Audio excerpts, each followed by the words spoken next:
I'm particularly worried about today because Greg Cody has just announced that beginning tomorrow begins his vacation. And so I think we're going to get Mail It In Cody today. Uh-oh. And What's new?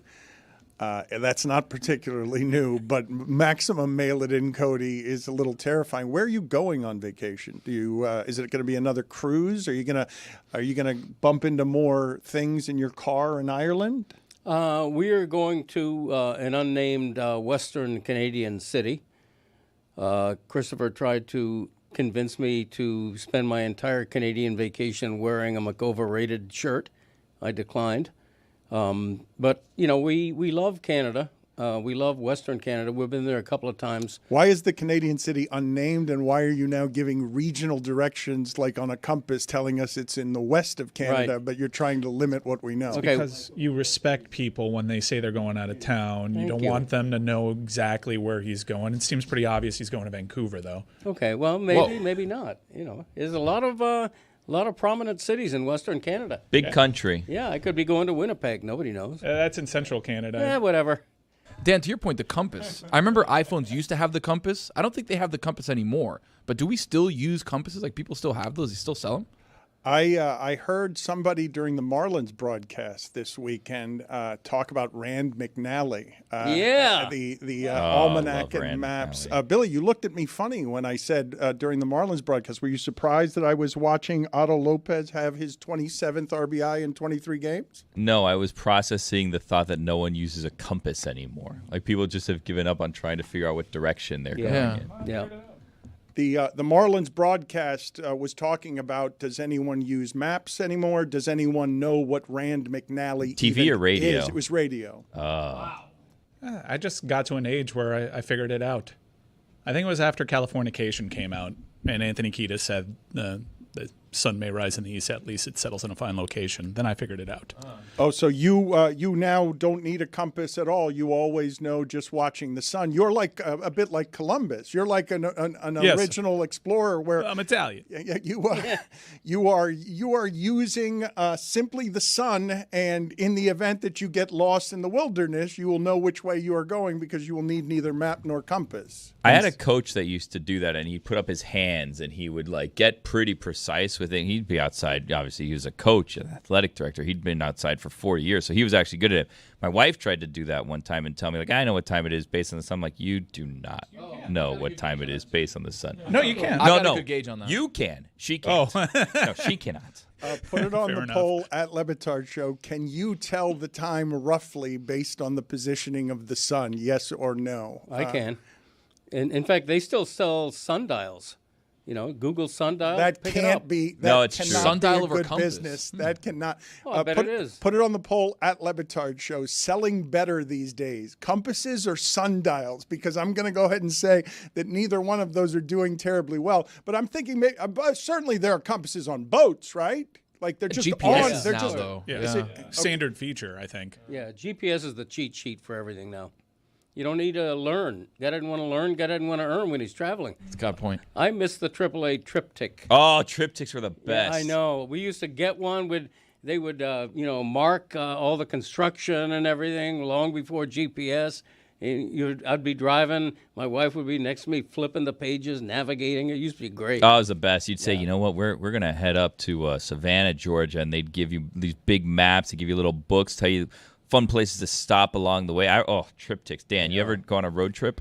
I miss MapQuest. That's what I miss. Okay. MapQuest. That's fairly recent. Put it on the poll at Le Batard Show. Do you miss MapQuest? Did you print out your MapQuest? Yes, of Yeah. course. Yeah. Too many pages. No, but Triptych was like the original MapQuest without the internet. I have And it no had idea what that is. I know MapQuest. You And my haven't parents. lived. I feel bad for your I did life live, but- that it lived without Triptych. Triptych was a thick book. Yeah. You felt like you were getting your money's worth. You spent X number of dollars to be a AAA member. Exactly You never got right. a flat tire. You didn't need it. Nope. But that triptych, gold. Oftentimes I called AAA. I lied about trips just to get the books to feel like I was earning my membership. Yeah, You know. exactly. Yeah, put a flat, get an intentional flat. Exactly just so right. you can call AAA. Mm-hmm. Right.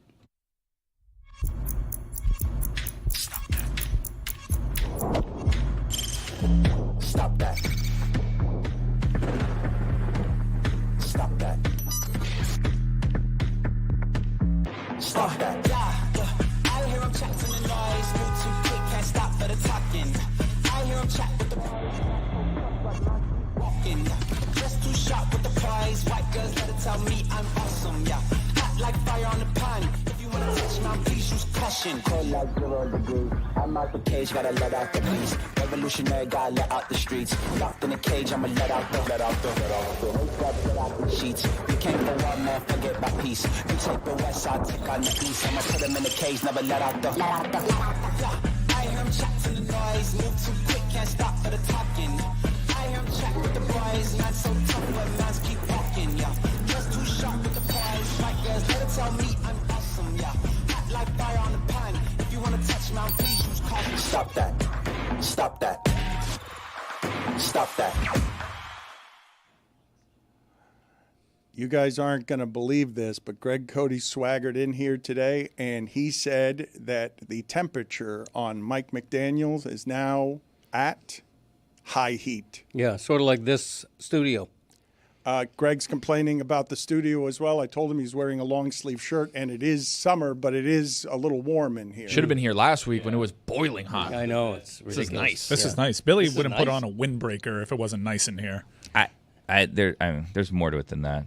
Okay, good contribution. I didn't want to have freaking Aquaphor put on my arms again. That every time I'm not wearing a jacket, they lube up our elbows so that they don't look ashy. And then I stick to the table, and it's a whole thing. I didn't want it. So I put on a jacket, I'm going to sweat. Greg, can you tell me why you're placing high heat on McDaniel and you're only placing a moderate heat on Mario Cristobal? Right. Yeah. McDaniel, in my mind, has to, and this is purely speculative on my part, minimum, he has to make the playoffs to keep his job. Perhaps win in the playoffs to end the embarrassing quarter-of-a-century streak of no postseason victories for Miami.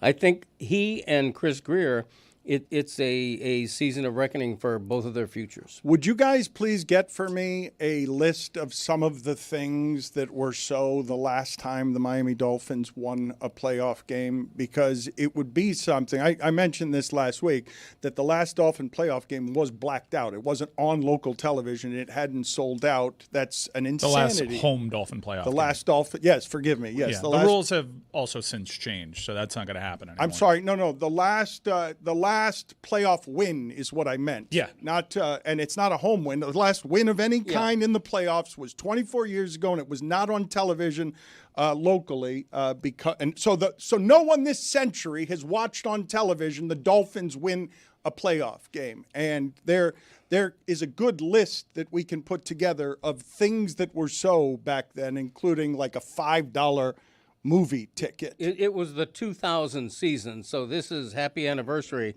This is the silver anniversary of that drought. And it's crazy to say that. It makes it in a league that legislates equality, rewards bad teams, and keeps things equal through a salary cap. It is a crazy thing to say. Have the Raiders won a playoff game more recently than the Dolphins? Everybody has. Everybody has in the league. Is that right?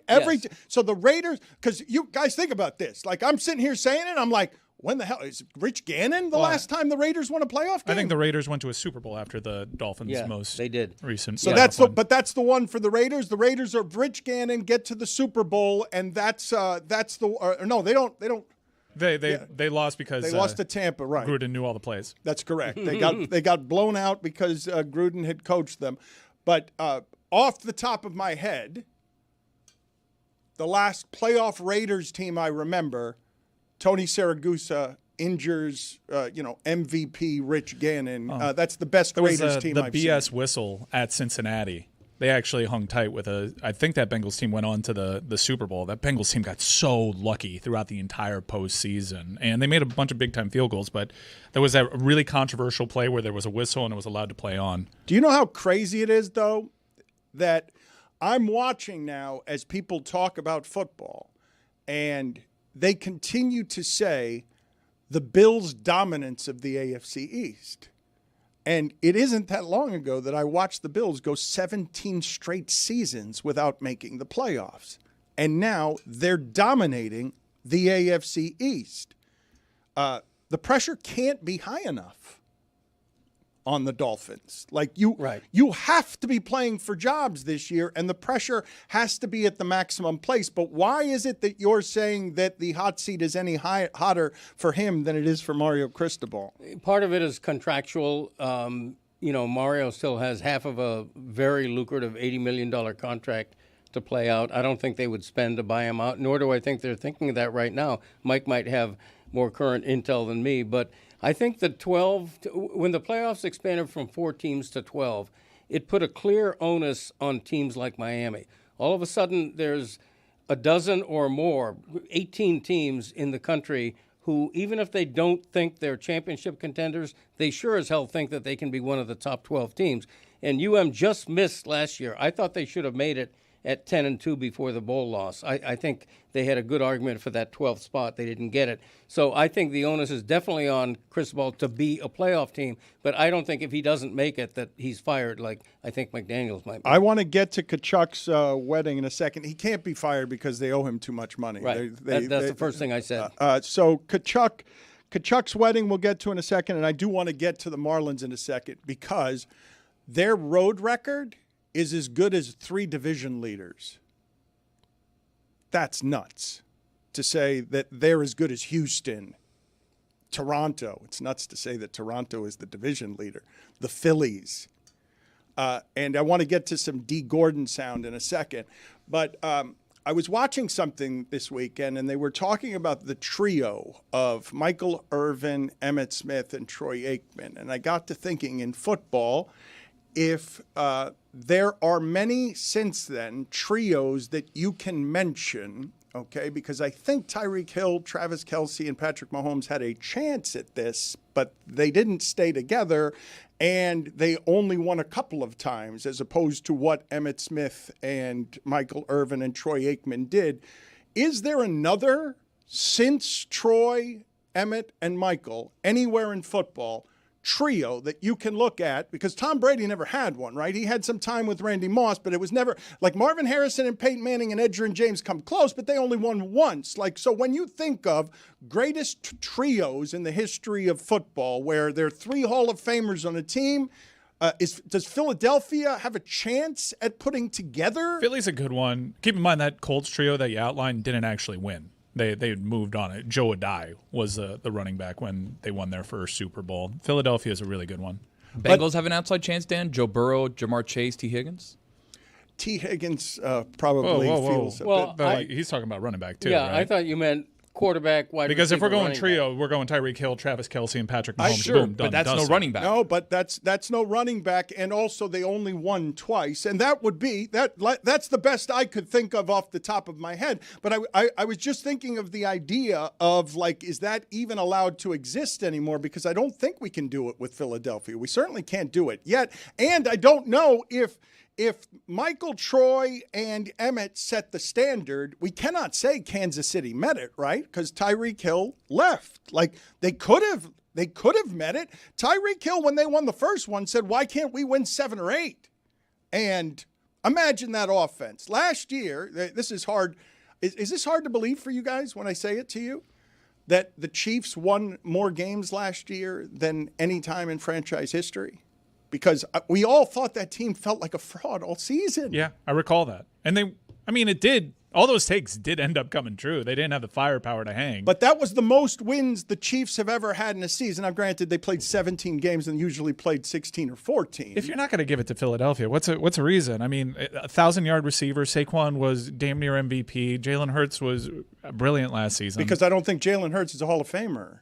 Whoa! He's got a Super Bowl. I think he's on that trajectory. I mean, if you look at Troy Aikman's stats, you could say the very same thing. What made Troy Aikman the Hall of Famer was both the era that he was dominating in, but really the wins. Well, but you're making A.J. Brown Michael Irvin? He's a 1,000-yard receiver. Everybody is with 17 games. I agree with Dan. I don't think they have a receiver who's that level. I mean, to me, if you're replacing the Dallas triplets, you have to be Hall of Fame level on all I'm not three trying to players. replace them. I'm just trying to think of what comes close. Like, obviously, Mahomes, Kelsey, Hill, obviously Tyreek Hill. Those 3 fit the category. In fact, Mike's right. Troy Aikman only threw 20 touchdown passes once in a season. So he got carried a bit over the time period and the era by the fact that he had those two players. That's about as many as Jalen Hurts got on the ground. Yeah.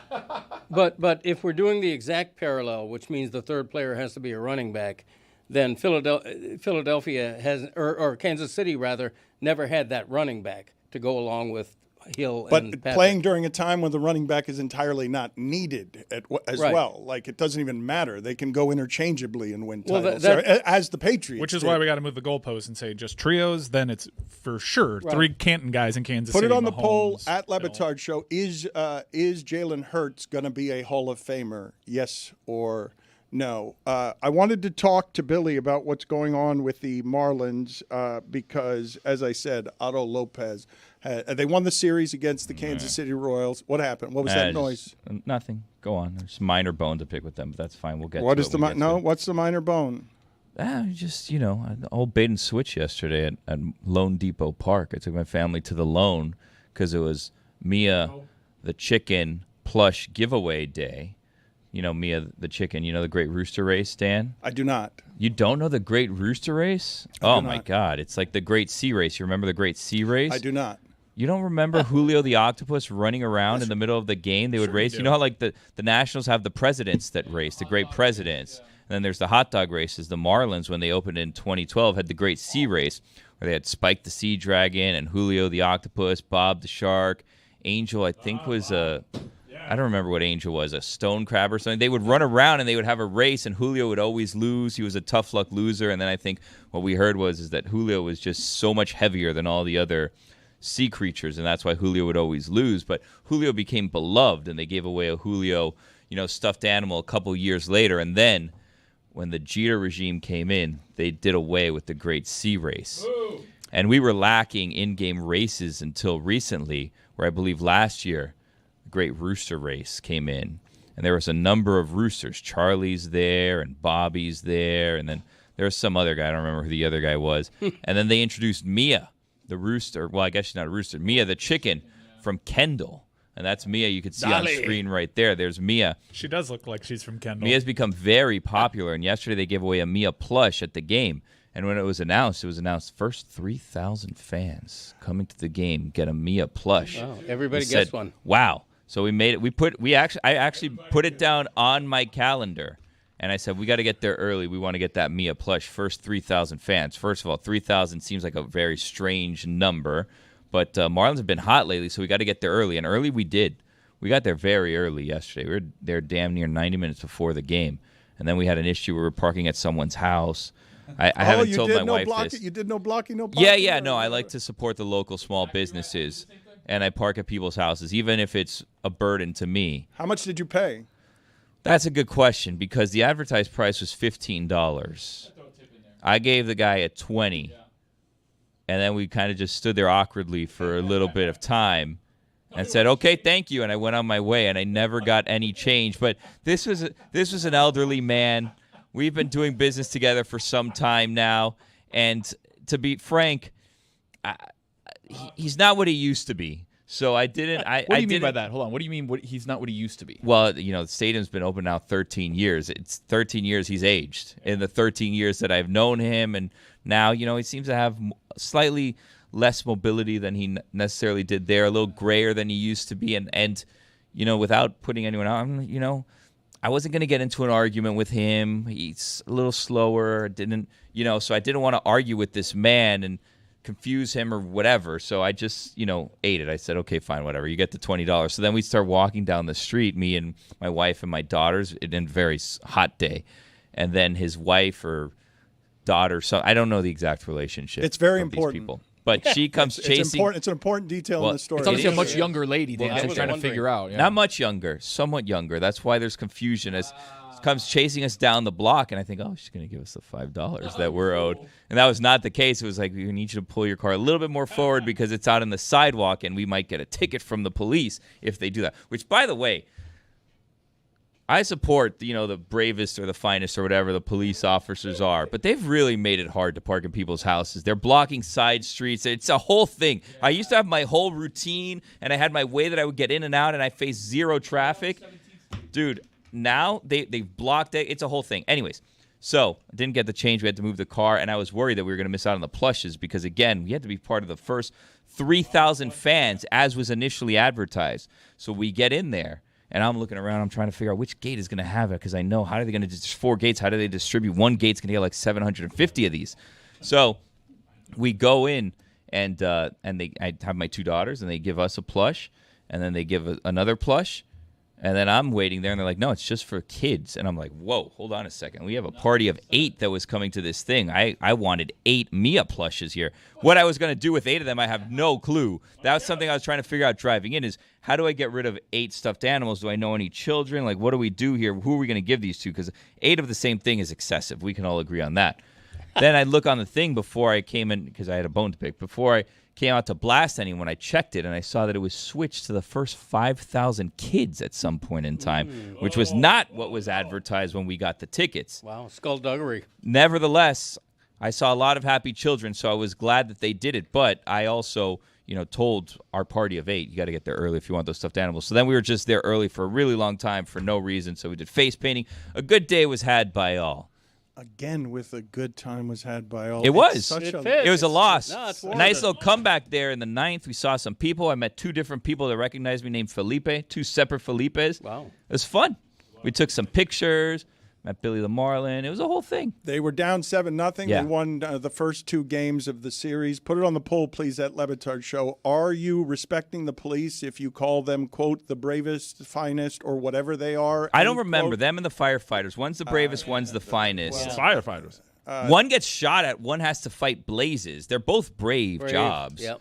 But one of them is not known as the bravest, they're known as the finest, and I'm not sure which one. Also, that was clear from the way you phrased that. Put it on the poll as well at Le Batard Show. Do you know what a chonga is? Because I believe you guys were accusing Mia of being from Hialeah. Also, I need you to repeat that word. Yeah, you made it. Yeah. You made like a. Okay, thank you. Yeah, it sounded chimichanga. You made it like a. Yeah, you made it like a It's from dance. Kendall. Thank you. Yeah. Thank you for that. I've been in this country a long time. So Good plush. You've been in this country your whole life. Well, no, I've been in and out of this country in parts of Western Canada. So is Bob a good name for a shark as well, is a question that I wanted Bob the to Shark ask. was a menace in the Great Sea Race. He would win almost every single race. It wasn't fun. Bob would always win. He was a villain. Is this Shark Week? Is this week Shark Week? It started last night.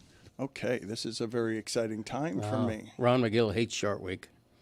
Terrible. Why would he hate Shark Week? Because it portrays sharks for all of the menace and danger and negativity, and he doesn't like that when we refer to animals as monsters, and he thinks animals have a bad rap. He's a lobbyist for Big Shark.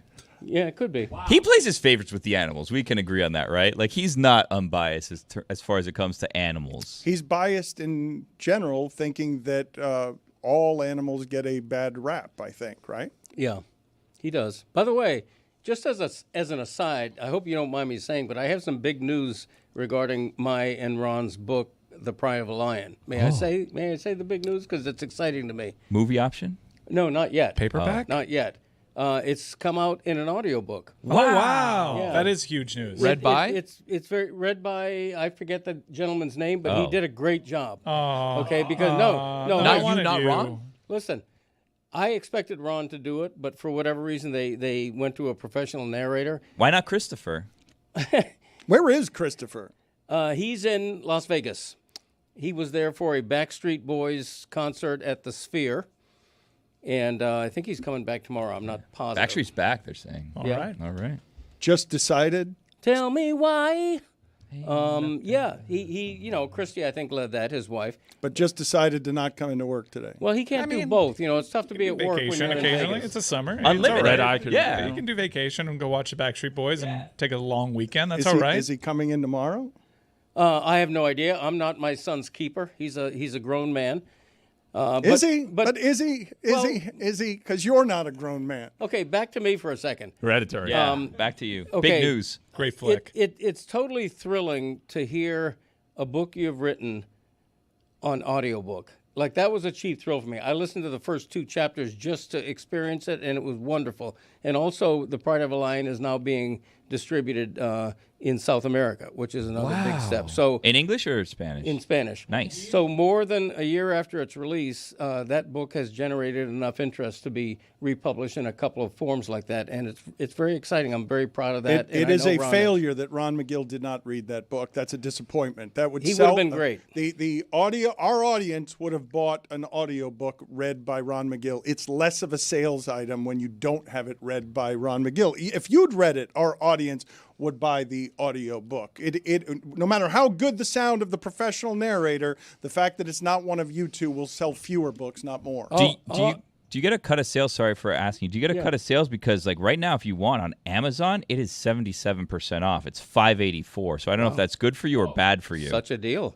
Yeah, I don't know the finance. 77% off. Yeah, $584 right now. So you don't like that, it's Tony? a bargain. I don't like that. We need that price to go this way. I hear that. 77% off is basically free. I mean, send it to my house. Put it on the poll, Juju at Le Batard Show. Is 77% off basically free? That's crazy. It's also an editor's pick for best nonfiction. Okay, thank you for that. I didn't know that. 77 Sunset Strip. All right, go ahead. Nothing. I thank Billy for that information. I didn't know it was an editor's pick. Let me give you some information on some things that were the last time the Dolphins won a playoff game. It was December 30th of the year 2000. Patrick Mahomes, who has 17 playoff wins since, was 5 years old. Andy Reid had 1 year of head coaching experience.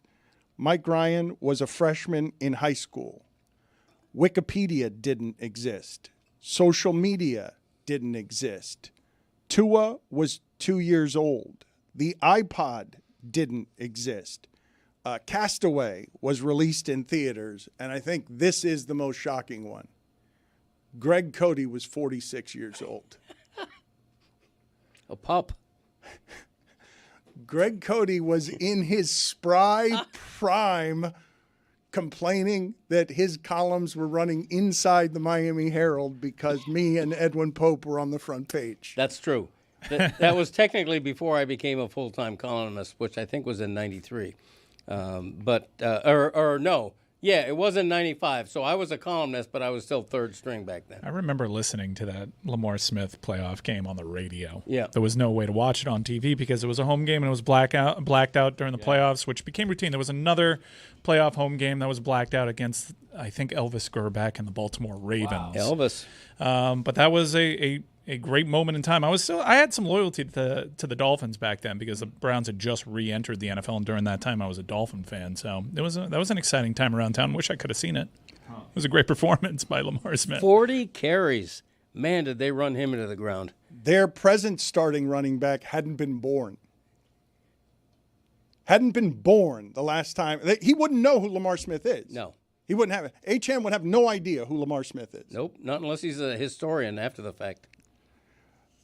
Let me get for a second here to this D. Gordon sound, because D. Gordon, if you do not remember, what other details do I need here, Billy? He was a leadoff man for the Marlins. He was brought in and had one very good season for the Marlins. So D. Gordon was a Marlin. You traded for him. He was part of like the 2015, 16, 17 run of the Marlins. Leadoff hitter, fun energy guy, middle infielder. And he's one of the few Marlins who has won a batting title. Now, after he won the batting title, it was a very exciting season. There were high expectations for D. Gordon the following season. And then much to everyone's surprise, because D. Gordon, seems like he's 5'8", 135 pounds, was suspended for steroid use, which confused absolutely everyone. So D. Gordon was on a podcast recently, and he was talking about the season that he won the batting title and then subsequent season where he was suspended for steroid use. So, look, I got suspended in 16 for steroids. Look at me, King. It look like I took steroids. Man, ain't no way. Okay. Right. I'm about to say, ain't 165. Ain't no way. He said 165. Let me tell y'all, I ain't going to say no name or nothing, but let me just put it like this. 2015, they told my little black ass, don't win that batting championship. And I said, y'all got me fucked up. Damn, so you went out there and said, fuck it, I'm going to go get this little championship, this trophy. And they said, don't do it. Was it like a money thing for them? Nah, it was a guy. I ain't gonna say his name. He would have won Triple Crown if I let him win the batting title. The last day of the season, I beat him for the batting title. I went 3 for 4 with a home run. I'm trying to see I ain't saying Can't say it. I mean, it'll be easy. If it's what I'm thinking of, he won MVP that year. They didn't like that. Yeah. They called me a week before and said, They didn't like that. And I was like, man, I'm from Avon Park, bro. I'm from You hear me? He said, I'm from Avon Park. That is strange that he wouldn't mention Bryce Harper the way that Greg Cody wouldn't mention where he's vacationing in Western Canada. That's true. He also wouldn't mention who they is or the fact that he gained 13 pounds in that offseason, which is roughly 8% of his entire body weight. Yeah, the mystery of they might be the big issue here, I think. Is there going to be anyone who believes anything he's saying there? Because if you look at D. Gordon, I think there was another. Well, you can't do this visually because I remember a pitcher, Guillermo Mota. I think he was for the Dodgers. He was a string bean. Like you can't do this based on muscles or even 13 pounds of weight gain. But nobody would have thought. D. Gordon famously couldn't hit home runs. D. Gordon produced one of the most magical moments for the Marlins this century because he hit a home run immediately after Jose Fernandez died, and he never hits home runs. Find for me how many home runs D. Gordon hit for the Marlins. Everybody was surprised when the first person to get caught under MLB's performance-enhancing policy was, I think, this outfielder from Tampa Bay, Alex Sanchez, and he was rail thin. But again, the rail thin guys, it's always deceptive. And then you realize, wait, what did they play at the year before they got pinched? And then it all makes sense. Oh, he was just small to begin with.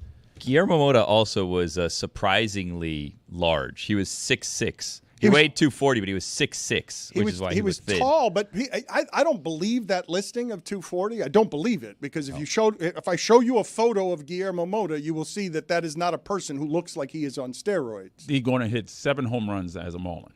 That sound, incidentally, was from the Raw Room podcast. We should start crediting people when we use their sound. I would also say that I'm not questioning whether or not that story is real to D. Gordon, but his recollection of the name he wouldn't mention possibly winning a Triple Crown was slightly off in that Bryce Harper hit 330 that year. He hit 333. He was tied for home runs with 42, but he only had 99 RBI where Nolan Arenado had 130. So he would have had to have a very big last day of the season to win the Triple Crown. Oh, liar! Okay, so there it is. That would seem to be an untrue story that D. Gordon was telling. I mean, come on, memories. You know how they go.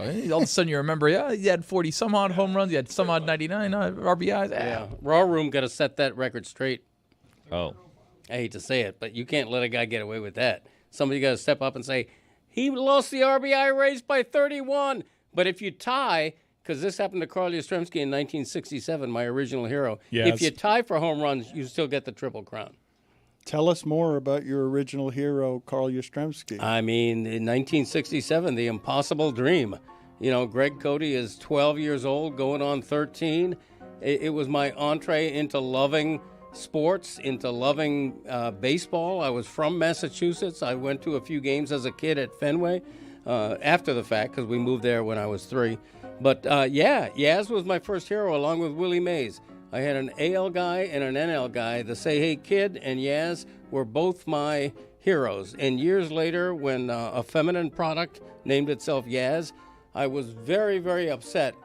Nothing against feminine products, but they were usurping the name of my childhood hero, which I didn't like to this day. I hope the product I'm listing has gone out of business.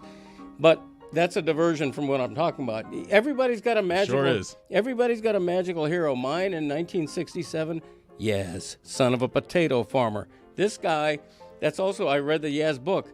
First book I ever read as a kid, other than assigned books in school, was Yaz, the potato farmer's son. And that wasn't the title of it, which would have been funny. But, you know, I've always had a place in my heart for Yaz. He's now in his late 70s. He's iconic, but yet he's a recluse. He's not one of the 45 to 50 Hall of Famers invited every year, living Hall of Famers invited every year to Hall of Fame weekend, which is in a few days. Never shows up. dropped completely out of sight, in good health, as far as I know, because his grandson Mike is now in the big leagues, and I've seen them photographed together within the past couple of years. So God bless Yaz. Put it on the poll at Le Batard Show. He's winded from how much sweating. he's carrying the show. I'm sweating. Carrying the show so far. Put it on the poll, please, at Le Batard. At Le Batard Show. Did you know that Yaz was a feminine hygiene product? He's also almost 90, Greg, not in his late 70s. Is he really? You're almost in your late 70s. Wait a minute. Yaz is almost 90? He's 85. 85. That would make You know, sense. you're right. I did know he was in his 80s. That was a misspeak by me. I will also say that the last time the Dolphins won a playoff game, because he mentioned that he's hoping that Yaz is now out of business.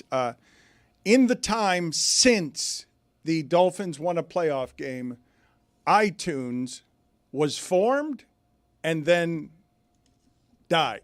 So the entire lifespan of iTunes has happened in the time since the Dolphins last won a playoff game. Which did you like best from among all of those stats? Tua was 2 years old. Mike Ryan was a freshman.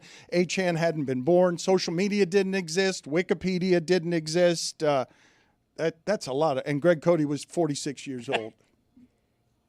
That's my favorite one. That's still the best one? That's beyond comprehension. Are you sure social media didn't exist in 2000? Yeah, For sure. It did not. Is that true? 100%. That surprises me. The most social media thing that we had was AOL chat rooms. Okay. And Wow. I guess GeoCities message boards, but no real social media. I think I would vote for that one. That surprises me. Mike, why did you get beat by TMZ Sports on the big giant story that the Cavender twins were getting breasts? The TMZ Sports. Why did I get beat on that? they had that already. That was my beat. The Cavender twin breast Crazy. augmentation. Others can have that scoop. Go right ahead. Let's play for the people the video here. It doesn't have audio of the Kachchuck wedding. The Kachchuck wedding. Matthew Kachchuck is here, and Also, is it a scoop if they just take a selfie video saying, "Hey, we're getting boobs"? That is Keith Kachchuck being lifted. Are there shirtless people there? Tell me about, his belly's coming out from under the dress shirt under there. Big Walt. Oh, my God. A hockey wedding. I can't even imagine how much fun those people. A champion hockey wedding. Kachchuck's wedding with all his teammates there. What kind of lunacy was that thing? Just the Kachchucks. Just the Kachchuck family being there. I'm sure it's a rager. And this is a nice little opportunity to say that before this run all started, Keith Kachchuck, Matthew Kachchuck's father, gave an interview, and he basically called out the entire team, including the head coach, Paul Maurice, for being soft. The music in the background in that video was Pink Pony Club, which was the celebratory music that the Edmonton Oilers played. Oh, that's a good we good took song. that. Chapel Roan. Yeah, we took that song. Thank you, Billy. The only thing you took. The headline of that video, by the way, was 6 Panthers injured lifting 270-pound man. It's a little heavier than his playing days, no doubt. As a Panther fan, it did warm the cockles of your heart watching Brandon Montour and Ryan Lomberg there. A bunch of former teammates still a part of the core nucleus that still, by all accounts, that is a very close team. And we wonder to see what's going to happen with Matthew Kachchuck. Reputable reporters are out there saying there's no way he plays at the start of the season. I think there's going to be this is the last year that they can do it, manipulate the cap a little bit, have him wait to get his surgery.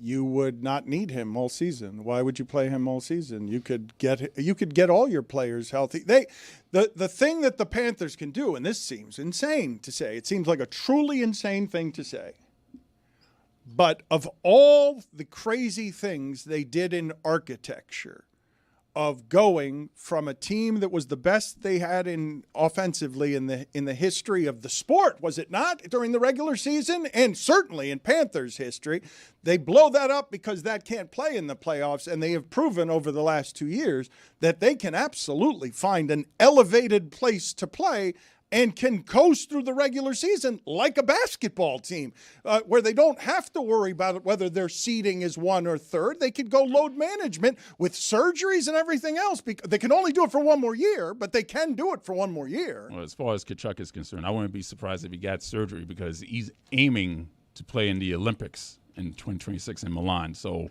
I wouldn't be surprised if he got surgery. Well, there is also the little nugget that came out from guys that cover the league really well that he actually tore his groin not playing in the fight with Brendan Hagel. Mm-hmm. The iconic 3 fights in the first 9 seconds. That fight appears to be where Matthew Kachchuck got hurt. I mean, that dude, the last 2 playoffs, has been out there like a torso on skates. 2 of the last 3. He definitely had that sternum injury. Came back, had a game-winning assist, and the only win that the Panthers had in their history in the Stanley Cup final up until that point. Just one of the gutsiest performances ever. And he was very clearly Florida's best player in year 1 of their run. Last year, I know he was hurt, but in terms of effectiveness, and he came on a little bit later in the playoffs, probably top 7 contributor. This team was so deep, so good. You have a pretty natural offensive-minded forward in Mackey that can come in and pick up some of that productivity. Okay. An asinine thing to say, even though it's so. Asinine. That maybe the best trade in South Florida sports history netted what was their 7th best player last year. And I ask you this, Roy, because even though he's a young player and they've got him in the middle or at the beginning of an 8-year contract extension, he's small. And once the body starts breaking in a number of places, it often breaks in a number of more places. Do you expect Kachchuck to get back to what it is that we once saw from him at the very start of all this? Because he's been, and I don't even blame him. It's the sport, it's how he plays it, and it's his size, so I understand, but his body's breaking down. I'll hand it over to Roy. I think his reputation and his stars kind of outshined even his own performance, even though he's still a very good player, a very good American player. I don't think he's the better of the 2 Kachchucks. I think there's even a considerable gulf between the 2, but I think Matthew Kachchuck will age well in that the injuries are a conversation, and yes, he's got a smaller frame, but this is not a player that's ever really relied on his athleticism. He's very slow. Yes. Yeah, he's the slowest skater in the league, really. Right. But because you could make an argument that he's the best American player, with that personality, that makes him that's half of his stardom, is being American and having a great personality.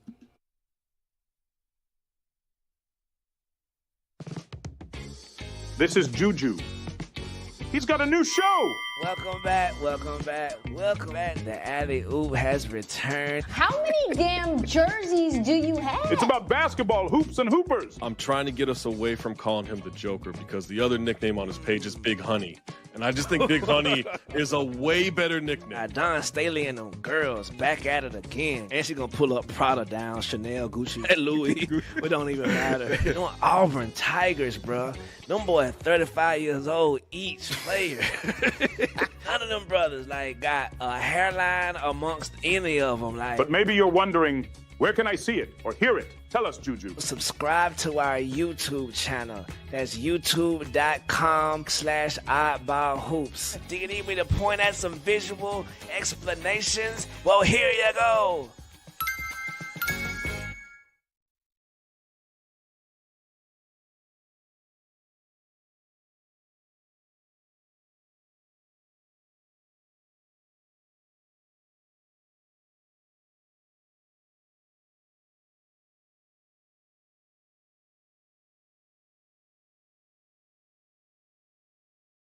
Best F1 Minutes with Jessica Spatana.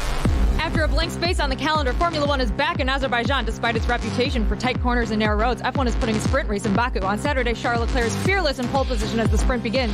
But at the start, London boy George Russell delivers some karma to Max Verstappen, making him a move to push him wide. Max is red, but George says, "Don't blame me." Number 22, Yuki Tsunoda clips the wall and loses a tire after just 2 laps. At the restart, Sergio Perez has a lead with 5 laps left.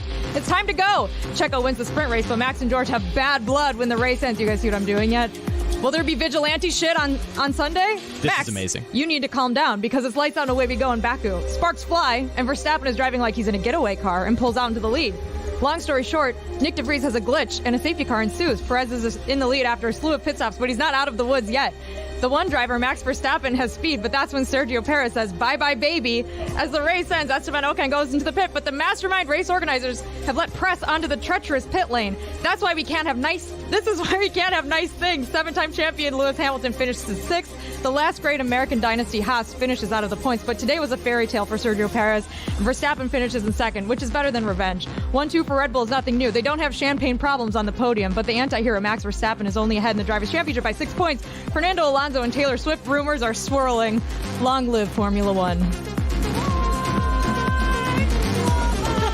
Max Verstappen has won the Drivers' Championship, but we still have 4 races to go. In Austin, Daniel Ricciardo rides a horse named Horsey McHorseface into the paddock. Zach Brown accuses Christian Horner of cheating, and Fort Lauderdale's own Logan Sargent will join Williams in 2023. During quali, Carlos Sainz takes the fastest lap while his teammate Charles Leclerc takes a grid penalty. Martin Brundle gets snubbed by Brad Pitt. Tim Apple doesn't know how to wave a flag. 440,000 people are at the Circuit of the Americas. It's lights out and away we go. On turn 1, Max Verstappen gets ahead of Carlos Sainz, and Sainz tries to recover, but gets hit by George Russell. The Spaniard is out of the race before the 1 lap is even over, and Russell takes a 5-second penalty. Valtteri Bottas' race ends early, and a safety car helps out Charles Leclerc for once. Fernando Alonso and Lance Stroll get in a massive collision, and debris is everywhere. Lewis Hamilton, on hard tires, leads the race with 10 laps to go, but the Flying Dutchman cannot be beat this year. It's Verstappen, Hamilton, and Leclerc. Sebastian Vettel battles to the finish in his final USGP. Baby Lando finishes 6th, and Yuki gets a point. Red Bull wins the Constructors' Championship for the first time in 10 years, a day after their founder's passing. People are crying, there's champagne flowing, fireworks are popping off. Everything is bigger in Texas, Dan, except for F1 drivers. I guess it's time for the F1 minute here, even though I want to hear that sound gave it again. away? Je suis stressé pour les minutes de Formula 1. J'ai besoin d'énergie. Énergie. Let's go, energy. Oh, energy. Bonjour et bienvenue à Circuit Paracas pour le Grand Prix de France. Les températures élevées sur le circuit signifient que la gestion des pneus va être essentielle. Charles Leclerc, le pilote automobile monégasque, fait face à Max Verstappen pour la première place. Le pilote Ferrari doit gagner pour rester dans les championnats. Mais non! Quelle horreur! Une catastrophe! Sacré bleu! Charles Leclerc sort de la course! Encore de la malchance! Il est fini! Une honte! Max Verstappen prend une grosse avance. Lewis Hamilton, le pilote Mercedes, est 12e. Carlos Sainz, l'autre pilote Ferrari, a commencé à la 19e place. Tout sa pénalité pour le changement du moteur. Et les roues contre roues avec Sergio Perez, mais l'imbécile de chez Ferrari recommence. Max Verstappen a fini premier de la course. Carlos Sainz est le pilote toujours. Lando, l'enfant Norris, a terminé 7e. Lance Stroll a terminé avec un point. Félicitations, Mike Crack. Huh?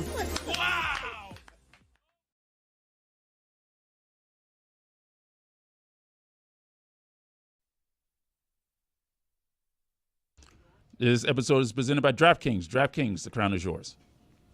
Put it on the poll, please, Juju, at Le Batard Show. Are you stunned that the Dolphins have not won a playoff game in the last third of Greg Cody's lifetime? Wow, you got me dying in 5 years. Hope to last a little longer. No, the third of your lifetime so far. It's not. I'm not killing you yet. It wouldn't be say that. It's I a little did not more say than that. slightly more than a third of my life. I didn't say that at all. I said the lifetime that's presently in front of me. I wasn't extinguishing it. Okay, all right, that's fair. A tenth of his life, let's say. Well, no. There you go. Yeah, I don't want to plan say live to that. be It's far less 250. impressive that way to save his feelings on that he's not going to die. I mean, if Greg lives to be 250, that would be very I impressive. know, it will be. Thank you, Billy. Notice I said it will be, not would be. Mm-hmm. Confidence. Science. Big thing. Confidence Yeah. in science. You got to believe when you slow yourself down, that's when your body slows down. Like if you're out there being active, doing things, why can't you live forever? That's At right. some point, everyone that's died thought, you know what? I've had enough. And then they die. Yeah, it's a good point by Billy. He's right on the mark as usual. How is that a good point? And by I'm Billy? as active as anybody, so look at me. You are not as active as anybody. He put out 2 books in the last 3 Thank years. you. Yes. And he bowls. Yeah. Yeah. Every week. And the third book is in the works. One of the books is recycled, and I wrote more for it than he did. That's not quite true, although you are long-winded with those forwards. Woo, woo. Wow. Need an editor there. Who said that? But thank you for doing it. I want to get Next time to be a little tighter. story here from this weekend that made me sad. It made me legitimately sad, and I was surprised by the sadness. It caught me off guard because it's it's twofold, right? So Stephen Colbert was canceled. And I was sad about this, even though I probably haven't watched that show in 6 years. Late night television is dead. He had the highest rated one, but that only means fewer than 2.5 million viewers a night because of how much damage has been done to late night television by our instantaneous need to get everything and what streaming has done to late night television, on demand stuff. You don't have to be by your television for anything. Cannibalizing itself too, understanding the different trends, and they create stuff for people to see it. If someone has anything worth a damn on late night, you catch it online. And that's how carpool karaoke exploded. Fallon remains culturally relevant by these social clips. You know what? I shouldn't even say late night television is dead. It's just changed into something else. And what happened this last week was offensive to me on a couple of fronts. First of all, that show has existed for 33 straight years, 22 by Letterman and the last few by Colbert. But that show introduced me to televised comedy. I didn't even understand what I was watching late at night with David Letterman. It was so different from everything else that I had ever seen on television, but also taught me, oh shit, there's a dude on television who goes after his employer. That guy makes fun of the people writing his checks. And I'd never seen that. And so here's the sound. Now, what's amazing to me is that CBS is willing to lie this flagrantly about it's strictly a financial decision when it can't be strictly a financial decision. It's the highest rated late night show. Like, that is a bold-faced lie, even as programming tries to get cheaper all over the place, as you see with FS1 and Barstool. Programming needs to get cheaper, but you don't do it with the highest-rated late-night show. And this is what actually got Stephen Colbert fired. They won't say this, but this was the monologue a few days before he was fired, and, importantly, a few days before the Sundance CEO, who is going to be a part of this merger, Skydance, was meeting with the FCC, and you now know what government institutions are doing. And so what Colbert did on television to honor, not unlike what Shane Gillis did at the end of the ESPYs, where he's honoring Norm Macdonald, on this stage, in this time, Stephen Colbert is the highest-rated late-night show because he does stuff like this, and this is what got him fired. My mustache comes to you with a heavy heart because while I was on vacation, my parent corporation, Paramount, paid Donald Trump a $16 million settlement over his 60 Minutes lawsuit. As someone who has always been a proud employee of this network, I am offended, and I don't know if anything will ever repair my trust in this company. This settlement is for a nuisance lawsuit Trump filed claiming that 60 Minutes deceptively edited their interview with then-candidate Kamala Harris last fall. Paramount knows they could have easily fought it because, in their own words, the lawsuit was completely without merit. Now, I believe this kind of complicated financial settlement with a sitting government official has a technical name in legal circles. It's big fat bribe. So the corporate media has shown a remarkable cowardice in pushing back on a fascist, even though it has FU money. And now the fight comes to Rupert Murdoch, who isn't going to somehow be as weak as some of these other people tend to be. But Jon Stewart is saying he's not sure about the future of Daily Show. He's not sure about the future of South Park. Jon Stewart, of course, got banished by Apple and is now not sure about The Daily Show. And the part that made me sad wasn't just the nostalgic memory part. It's the fact that Trump got $16 million for something that was just a nuisance lawsuit that had no chance of winning, and also got Colbert fired. To be clear to our audience, the reason why they pay that settlement, as long theorized by many people on social media, is they have this Paramount and Skydance have this massive merger, and you need the FCC's approval to pass this thing through, and Donald Trump could have stayed in the way of that. And we've seen things like this with law firms. We've seen it's not always a lawsuit settlement. We've also seen donations go to the presidential library. Some of the biggest tech companies in the world are doing that right now to curry favor with the president of the United States in what appears to be pretty transparent bribes and corruption. I love Stephen Colbert. Smart show. I lean with him politically. I love everything about the guy, but at the same is not an echo chamber. At the same time, I have to wonder, Stephen, you didn't think you might be fired by saying this? When you say the company paying my checks no longer has my trust, I mean, you're inviting yourself to be fired. To be fair, 60 Minutes had an editorial piece at the start of one of their shows shortly after the settlement, and they came out against it.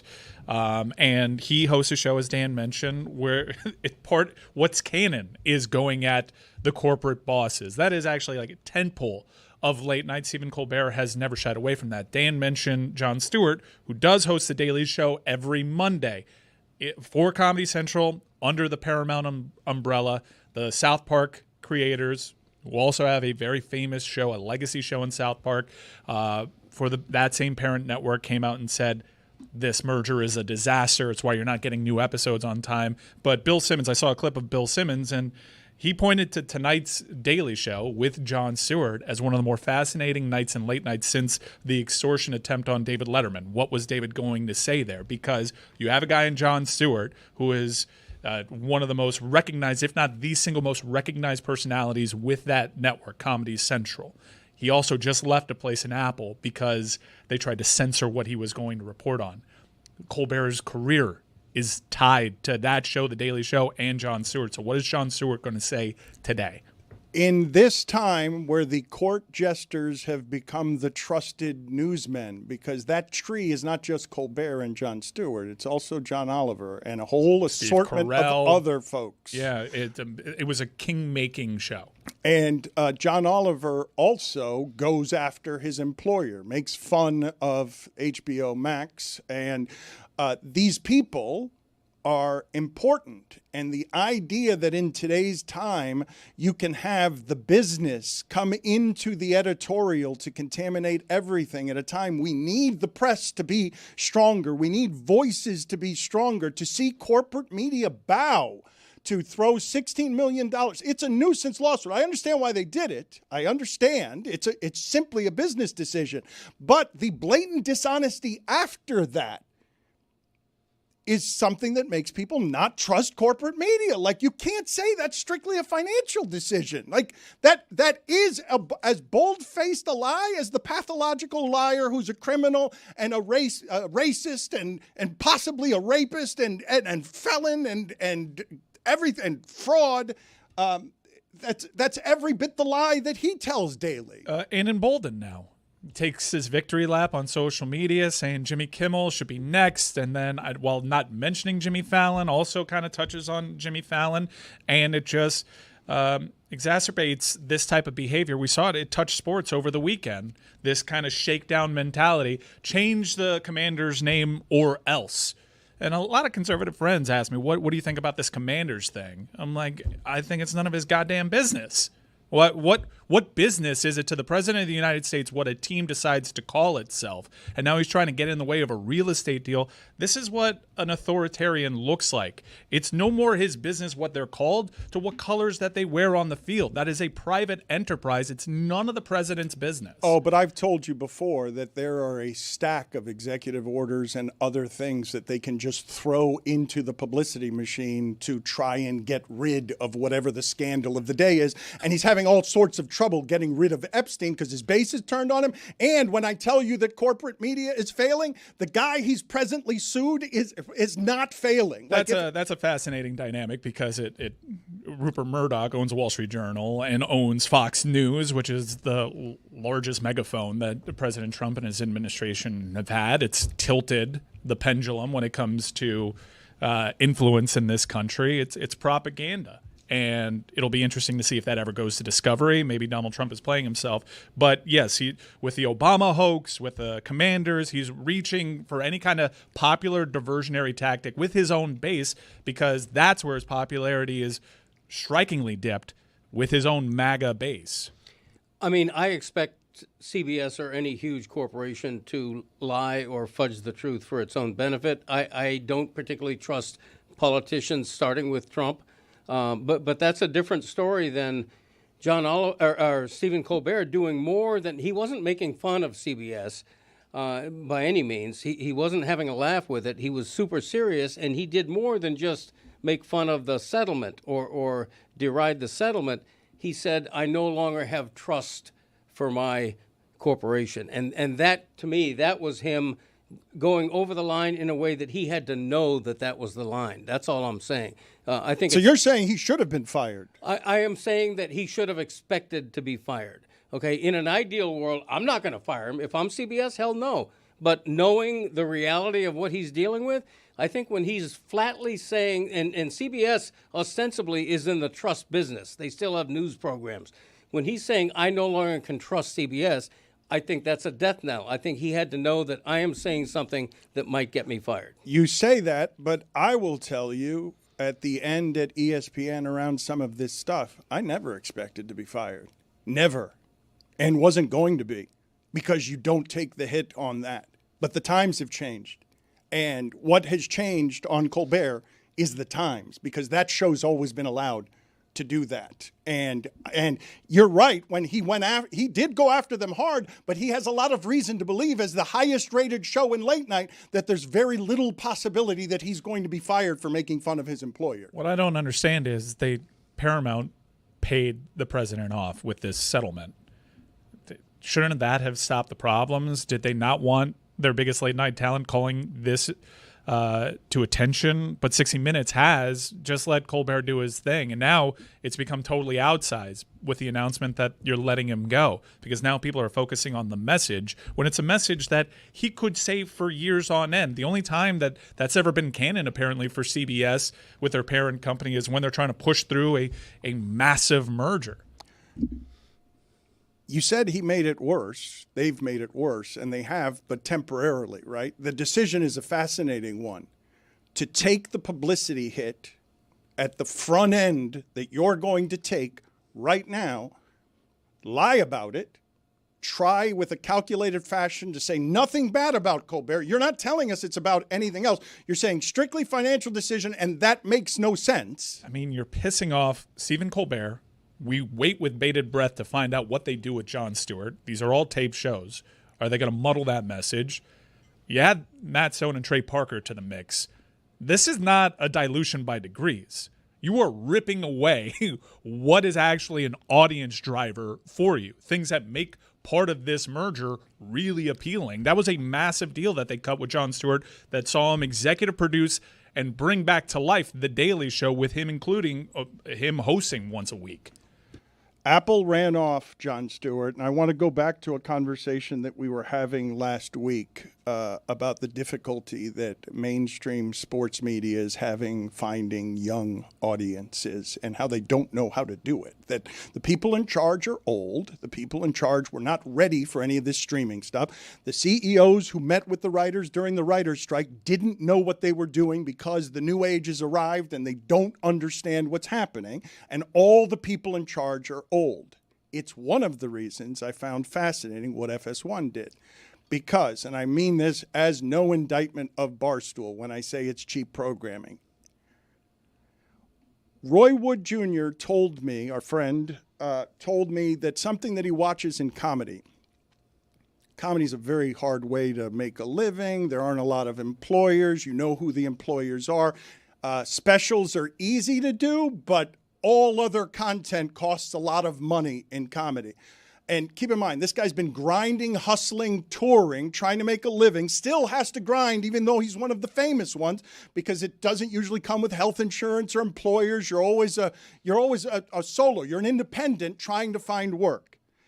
He told me that what he looks for on television and entertainment when he's looking to see where the money's gonna go in comedy is he watches sports programming, because he knows when that gets cheap, and it's super cheap usually, when that gets cheap, he knows that his industry is headed for some trouble.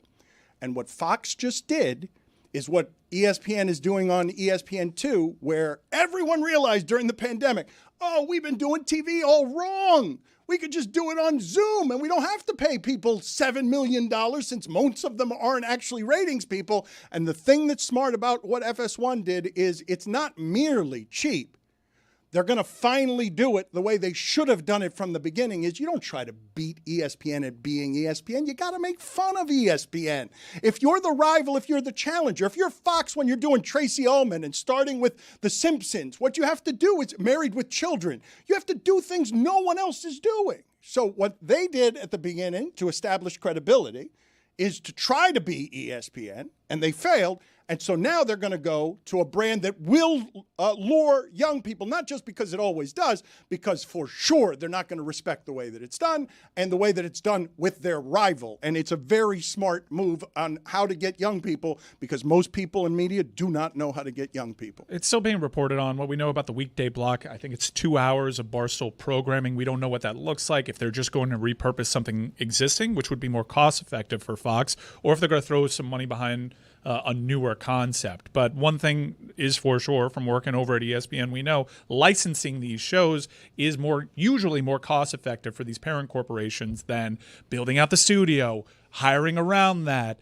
hiring writers, producers, talent, and the entire crew and the budgets behind that. So it's a smart move. I think it's an inspired move for a lot of the reasons that you outlined. And I'm pretty interested in seeing what Barstool does with the opportunity. Billy mentioned last week that, because you guys were talking to me, I was saying I'm just really surprised that content companies in general aren't better at making their own content. And one of the things that Billy said is that we've been doing this for years, that John Skipper tried to hire Barstool years ago, or not Barstool, but Big Cat and PFT, and it lasted one day. Billy, do you know the story of why it only lasted one day? Do you know the whole backstory on this? Because John Skipper was no better at attracting young people than anyone else. That's why he got us. Like, that's the reason we were hired, is because they needed to farm that out. They weren't good at doing it for themselves. Do you know why? Do you know everything that happened there? Like some of the backstory? I mean, I know what was reported is that there was outrage of the connection between the Barstool brand and ESPN. There were a number of on-air talents that were not comfortable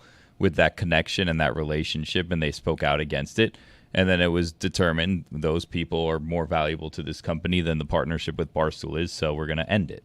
But the step that you're missing there on why it is that old people and old media doesn't know how to connect with young people is that, yes, all of those people were outraged and said so, but John Skipper did nothing about that. And then someone sent him a pumpkin that looked like a vagina that Barstool was using, and that's what ended it. And that's how you lose. Like, that's how you lose. That didn't hurt ESPN that they didn't get him. And it didn't hurt. I mean, it didn't help ESPN to have them for a day. And it didn't hurt at all Barstool, or pardon my take, help their brand, that they were too hot for ESPN. It's the reason it happens. It's a bunch of old people in charge. Like, you don't get to be in charge of any of these things that decide what's popular for young people unless you're old. You can't get that power young. Well, you know the inner workings of this topic more than I do. I admit that. But in this case, is it smart of Fox, or is it desperation and cheapness? Because if you'd rather have on Big Noon, if you'd rather have Dave Portnoy than Nick Saban, that's ridiculous. You're wrong. But you could say that you're wrong, but they're picking up ground. And in today's age where the currency is, this is exactly why ESPN got Rush Limbaugh. Like, you get the guy who brings attention. You don't care. You do not care how you get that attention. It's Fox. What's the standard? Like, you don't care how you get the attention. You lost Skip Bayless. You've fired everyone else. The place has been a dumpster since Jamie Horowitz left, and it was a dumpster before he left as well. And now you bring in something that will at least bring you ratings. Okay, just answer this with one word, if you would. Who's better for ratings if you're a college football pregame show, Saban or Portnoy? I don't think that's a decision that they're making. It's not like, I mean, they have Urban Meyer there. I would look, by all means, try to get Nick Saban next to Urban Meyer on Big Noon. But he's employed by ESPN in part because Corso was leaving, and that's where the offer came in. I think if you're looking for a comp, it's what McAfee brings is a crowd, is energy. Early in the morning, like what McAfee does really well, they lean into there. And I think part of what hurts Big Noon is not just that they're married to the noon time slot, is if they're ever in the same place as College Game Day, the crowd usually goes to College Game Day, and it seems like a lesser experience. You want to see energy from the crowd. Barstool's going to bring people to those places. They're not just going to do that. Sorry, Billy. They're not just going to do that. But when I think of both pregame shows, and Big Noon is making up numbers on what has been the standard, only the ESPN show produces the viral moments, and they're usually McAfee that everyone sees. Fox has been able to make that climb without any of that. Like, they don't have any of the controversy, so they're welcoming the controversy. You're making it seem, though, like Dave Portnoy is like prime Howard Stern, and he's going to come on Big Noon and like turn it into like this circus and this zoo with like not safe for work content. Like, he's just going to come on and be himself. I don't think that it's going to have this like taboo impact that you think that they're going for. I don't know how they plan to use him. I do think he's going to be a little bit more reserved. I don't think he's going to do shock jock stuff, but I do think he's going to be able to have takes that you don't necessarily see on Network Fox. I mean, and they've tried this before, not to this degree, really tapping into a young base, but they've had provocateurs on that show, to put it as politely as I can, with Clay Travis in the early days of that show. They do try to reach out and do some different things with their talent. I disagree, Billy. We'll see. It probably won't happen early because there are going to be some nerves involved, but I would say that's the only reason he's there. Like, why put that person who doesn't have any particular expertise on college football? He just gambles on it. Why put that person in the center? That counts. What is the reason? You think they're just putting him there for gambling? Like, why is he there? I mean, he's a huge sports fan, and when he has the opportunity to go on, let's take what Barstool produces usually, and I don't know where this falls into the Fox deal, but Barstool does a good job with their own traveling road show that goes to college football games with good, energetic crowds, and they put out great social clips. And Dave Portnoy's there. He's a sports guy. He just loves sports. He's not. I mean, he'll have some brash takes here and then, but ultimately that guy wants to talk about Michigan football. Yeah. He wants to talk about the Big Ten. It's actually right to the core audience of what Fox does. So he'll poke Urban Meyer because he doesn't like Urban Meyer. Like, but it's not. What are you going to say the F word? Like, what I don't. He's good at being controversial. You're not particularly controversial. Like, it comes to him naturally. So I assume that he will understand that if he has to be there, he has to fit in, but also he has to make his worth known.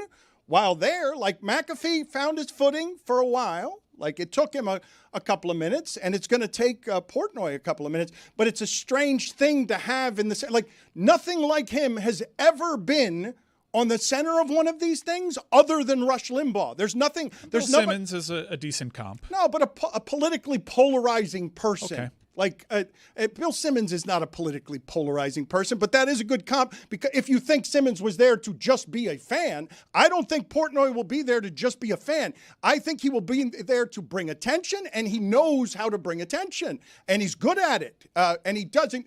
And at this point, if he gets fired,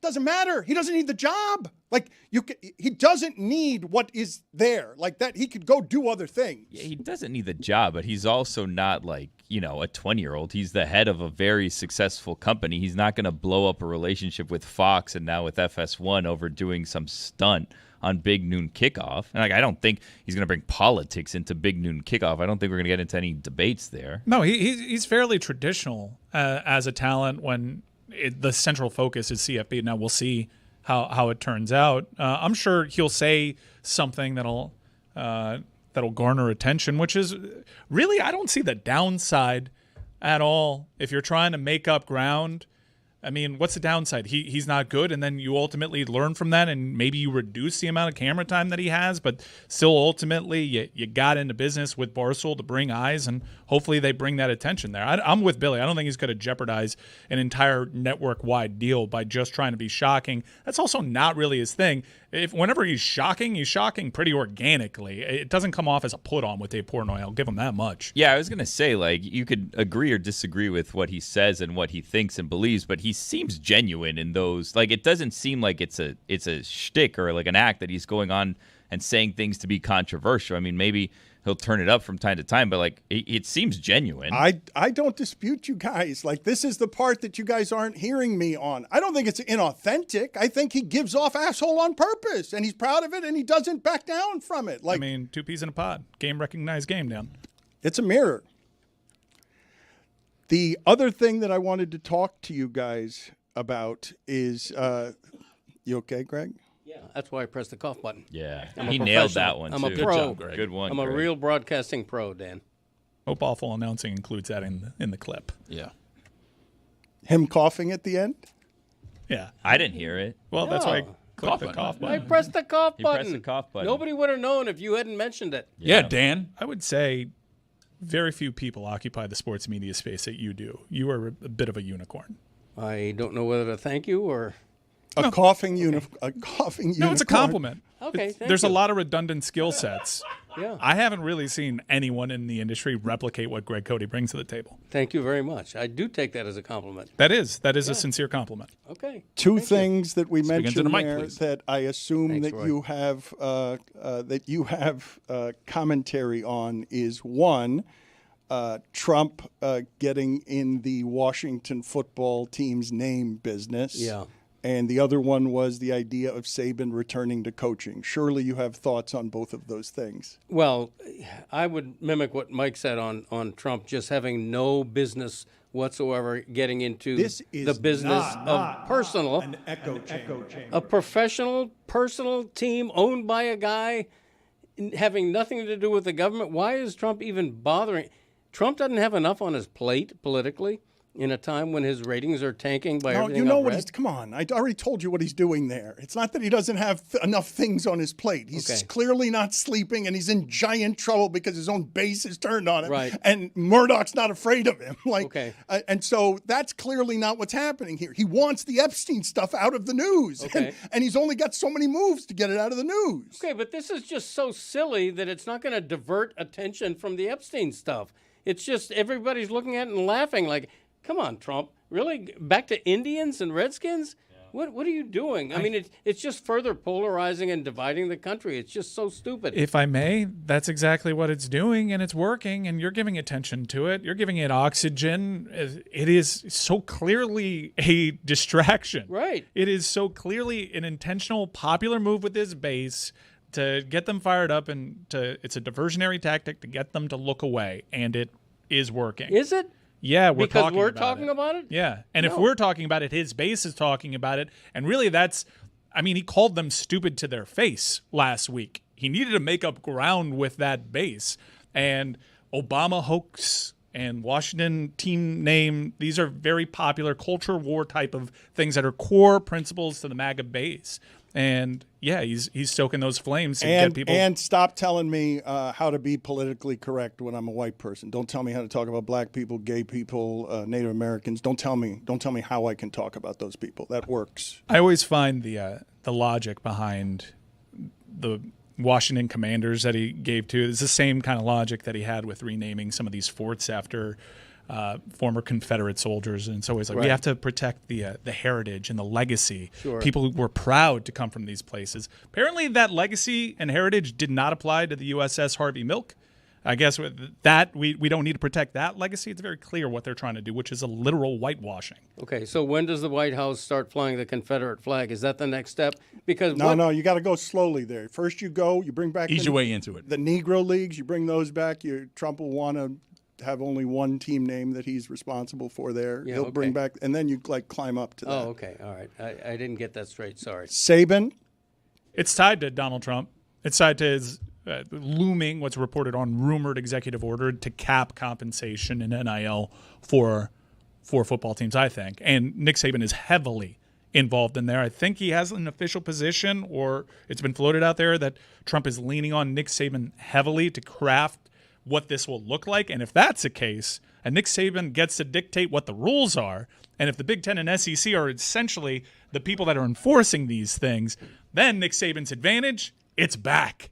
Oh, the parity, it kind of goes away. It's diluted. If I get to make the rules, then I'll come back. Cody's talking about him returning to coaching. That's exactly what I'm talking about. Yeah. Nick Saban is thinking about coming back, and I believe the reports because he gets to design the rules of the game because he has the president's ear. If the president is indeed going to do this executive order that caps what players can make in NIL deals, which is basically capitalism for the top tier, socialism for everybody else, Nick Saban will come back. If he gets to draw the battle lines for this, that further incentivizes it, no doubt. Nick Saban coming back is not a given under any circumstance, is it? I mean, his own daughter goes on Instagram and says, I happen to know he ain't coming back. And yet you have Paul Feinbaum. She happens to know. I would think she does.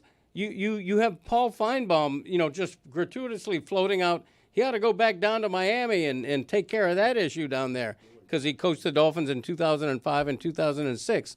And very well, by the way. If he hadn't left for Alabama, he might still be the coach. They didn't fire him or push him out by any means. But it's just so purely speculative.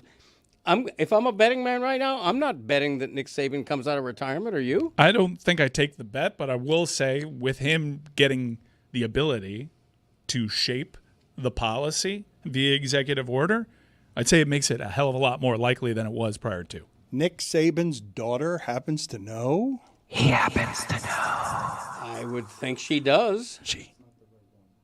I would think she does. I mean, she has an inside source.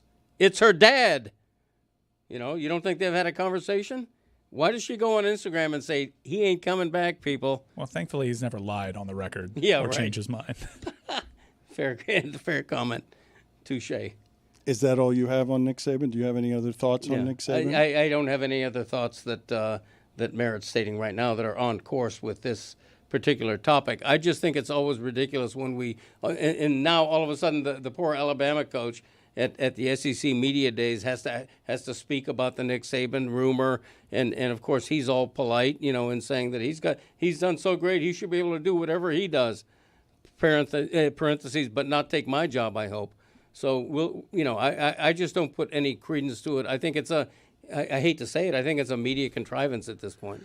You can say it's a media contrivance. What Mike says suggests it's tempting. I can't imagine what it is to go through your life getting your identity from what it is that particular person does, how lopsided you have to be that successful, and then all of a sudden you're off to the side of the game. But Nick Saban's timing on retirement was as impeccable as Bob Iger's was the first time. And Bob Iger, I assure you, regrets coming back because shit got a whole lot harder and Disney's in the dumpster and Iger got out. Iger got out as if he knew the pandemic were coming and cruise ships were going to go down and amusement parks in China were going to go down. He got out at the perfect time and then he came back and he should not have come back. And Nick Saban, we were mentioning this last week. So over the last few years, it's been Alabama, Ohio State, Clemson, and then LSU has gotten in there a couple of times with Les Miles, with Ed Orgeron. Originally, Nick Saban built all of that. But there haven't been that many teams that have actually been great. And he won at the end, got knocked out with a team that was probably one of his worst in the last 10 years, but still made the playoffs and then got knocked out. But no one will have a bad thing to say about the ending for Nick Saban, and any team would immediately want him. He'd immediately go back to coaching and become the highest paid coach in the sport. But he's almost 80, right? And he was saying that he was tired, like that he was just going into work and not enjoying it, at least in part, because it can't be fun to not have any control over any of the rules. Well, he's not that old, but he will be 74 in October. So that's a factor. I mean, that is not irrelevant in the least to the idea of him making a comeback. Did you find the correct happen to know sound, Roy, or did you just Chris Cody has left you in a lurch? By the way, Jason, our director, was also at the Backstreet Boys concert in Las Vegas, and took a red eye and got in at 6 o'clock this morning. Was very proud of himself. What a warrior, dude. Yes, he was very proud of himself because Thank you, Jason. Unlike Chris Cody, he made it back. I did not know that we had so many Backstreet Boys fans around here. It's the sphere, man. It's a combination of the two things. Tell me why. Unfortunately, I've been left in alert stand by Chris not being here. Did not title this. Okay. So you couldn't find it, and it's not anywhere to be found. The only thing that was in the library was the least funny of all the happen to knows. Okay, good work by Chris Cody. Glad for all his efforts. Hi, I'm David Samson. How would you like to sit down with me and talk about success in business, which equals money? And I like money. And let's face it, there's a lot of guys in baseball who could learn a thing or two about money. I'll tell you how I went from a law school guy to a newspaper delivery guy to a Wall Street guy to baseball guy to a media guy. If you're smart, great. Maybe you can imitate me. If you're not, take solace. You're just like nearly everybody else. So, you want to talk business? Think of me as your OnlyFans for rich guys. David, you know this. This is why people don't like you. You're like capitalism in human form. But if people like you and dislike you, then you really have a show. And I do have a show. Every Monday to Friday, 7 a.m. to 9 a.m. Eastern. Be there. It's 5 days a week. Nothing personal with David Samson.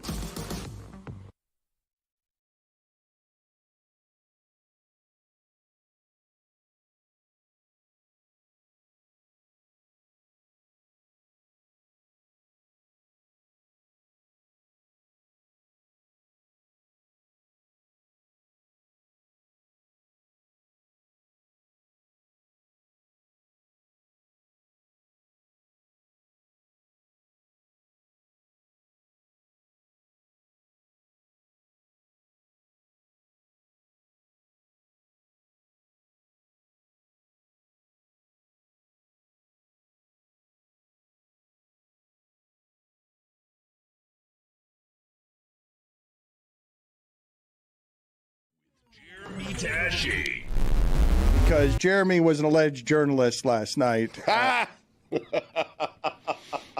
Yeah, my thoughts exactly. Jeremy, who is an up-and-comer in the broadcasting game and is someone who has now journalistic credentials around, literal credentials around the Heat and the Marlins. Yesterday he was hosting. And this is one of the great things, Stugotz, this time of year. We get it so infrequently around here in South Florida. But South Florida has always done this well. The rest of the country always makes fun of, you guys don't care about that sports that much. You're bandwagon people. All right. Many of us are. Not everyone is. The loyalists are super loyal. But Miami does the bandwagon better than anybody. Miami does. Everyone now show up for the party. And so you have, stunningly, a hockey arena in the Everglades, surrounded by airboats and alligators, filled with people to do the wave, watching the game on television. And at the Heat, across the street from us last night, Jeremy Tessier is watching the end of that game with a lot of people who are excited. And Stugotz, I'm getting a lot of this. Jimmy was out of bounds, and it ended up being a 3. That was a goaltend ref culture win. Okay, whatever. Tell it to the people who were yelling and screaming around Jeremy. How about this? 1-1, we're coming home. Okay, who's we? Yeah, I took the Heat in 5. Anyone else? Wow. He's right. All right, the Knicks are watching this like everybody 2 else. rounds ago. It was a long time ago, understandably. Here's Jeremy Tessier not being a journalist while covering, again, an arena filled with people, but no players or athletes were there. You're catching us right now as the Miami Heat have just won Game 2 of the NBA Finals. You can see that this crowd here is hoisting babies into the air. This crowd is ready from the moment this game started, and it has continued here as the Miami Heat have just upset the Denver Nuggets. You got fans go crazy. We're high-fiving. Everybody's ready for an unbelievable night right here in Miami. The Kaseya Center was ready for a great night from the the jump, as this energy around the entire lower bowl was electric from the moment this game started until the moment it ended. As we pan out to the rest of the crowd, you can see the entire lower bowl going absolutely crazy to end this game. The Miami Heat have just won it as Jamal Murray's shot has not gone in. I cannot believe what I've witnessed around me. There were moments in the fourth quarter where I couldn't hear myself think. I don't even know if you can hear me on the microphone. What a night at the Kaseya Center as the Miami Heat take their first game, their first win in Denver, and I know that this crowd right here is ready for an unbelievable party Wednesday night, Game 3 here in the Heat's house. Guys, we'll send it back to you in the studio. Oh my gosh, Jeremy Taché doing that on one tank of oxygen. Not a single breath taken. He was like one of those free divers that go down for 20 minutes at the bottom of the ocean.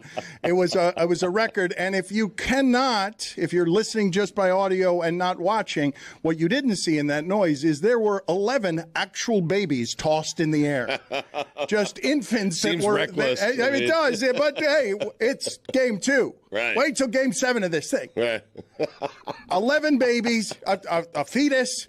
It's not going 7. I said 5. I mean, that's right. You did mention that. Yeah. The energy was actually insane. I don't remember any of that. I feel like I blacked out as that happened. It sounded like I was losing my voice. I wasn't losing my voice. I literally was just unhinged. I don't remember it. It was really amazing. You blacked out. Excellent work by you, blacking out as a impartial observer of games. Well, you can't be impartial if you're holding a microphone that says Heat TV. My job Right. is sales and that high-fiving. You're people. emceeing. Yeah. Emceeing is really sales. I'm right. there. Yeah. I'm there to make sure everybody's ready to be at games 3 and 4. I'm there to make sure that everybody is ready to be at the road rally. Bally Sports, the heart of the fan. Put it on the poll, please, Juju, at Le Batard Show. Would the Zeller minutes look the same if you replaced him with a newborn giraffe? Or that newborn baby that was being hoisted into the air. The giraffe would just be more distracting. I feel like we'd have more success. No, Zeller's plenty distracting. Porter He's right Jr. now. would be like, why is there a giraffe on the court? No. Listen to me. Zeller is a strong human being. He is a big human being. And when he starts balling around there. I can't take my eyes off of him. Well, nobody can. Nobody can. Jokic, you're hoping to distract Jokic. It's dangerous. It's like having a wrecking ball just move through the court, but it's like on a hinge that's not safe, and it's just swinging through, and you got to be careful because every once in a while they'll put one in with an offensive rebound, but everyone be careful because it might fly into the stands. The Zeller minutes are amazing. Yeah. They're a joy to watch. Oh. Ever since Tony pointed it out, those black shoes, they don't it's help. The hair or lack of hair too. It's kind of disturbing. No, it's also the mask, or just again. I've mentioned that it should be a retainer, a wire that runs outside of his mouth. It's just like all ear to ear that could impale someone. And if not for a Theragun, that could be Dwayne Dedman. Jeremy becomes Jeremy. Okay, so we got a bear here stumbling around. You see that mirror to the left. He's like, oh, this is weird. There's a lot of weird stuff here. Oh, my God. I just saw myself. He's like, get out of here. So that's how I imagine a bear would react if they saw Jeremy in the woods. But that's what they would do to me. It's really screwed up to do that to a bear, honestly. Just like not expecting, just like having a nice stroll. Right. And just, we'll watch it one more time. This is good fun. Good, clean fun right here. It really is. He's just like,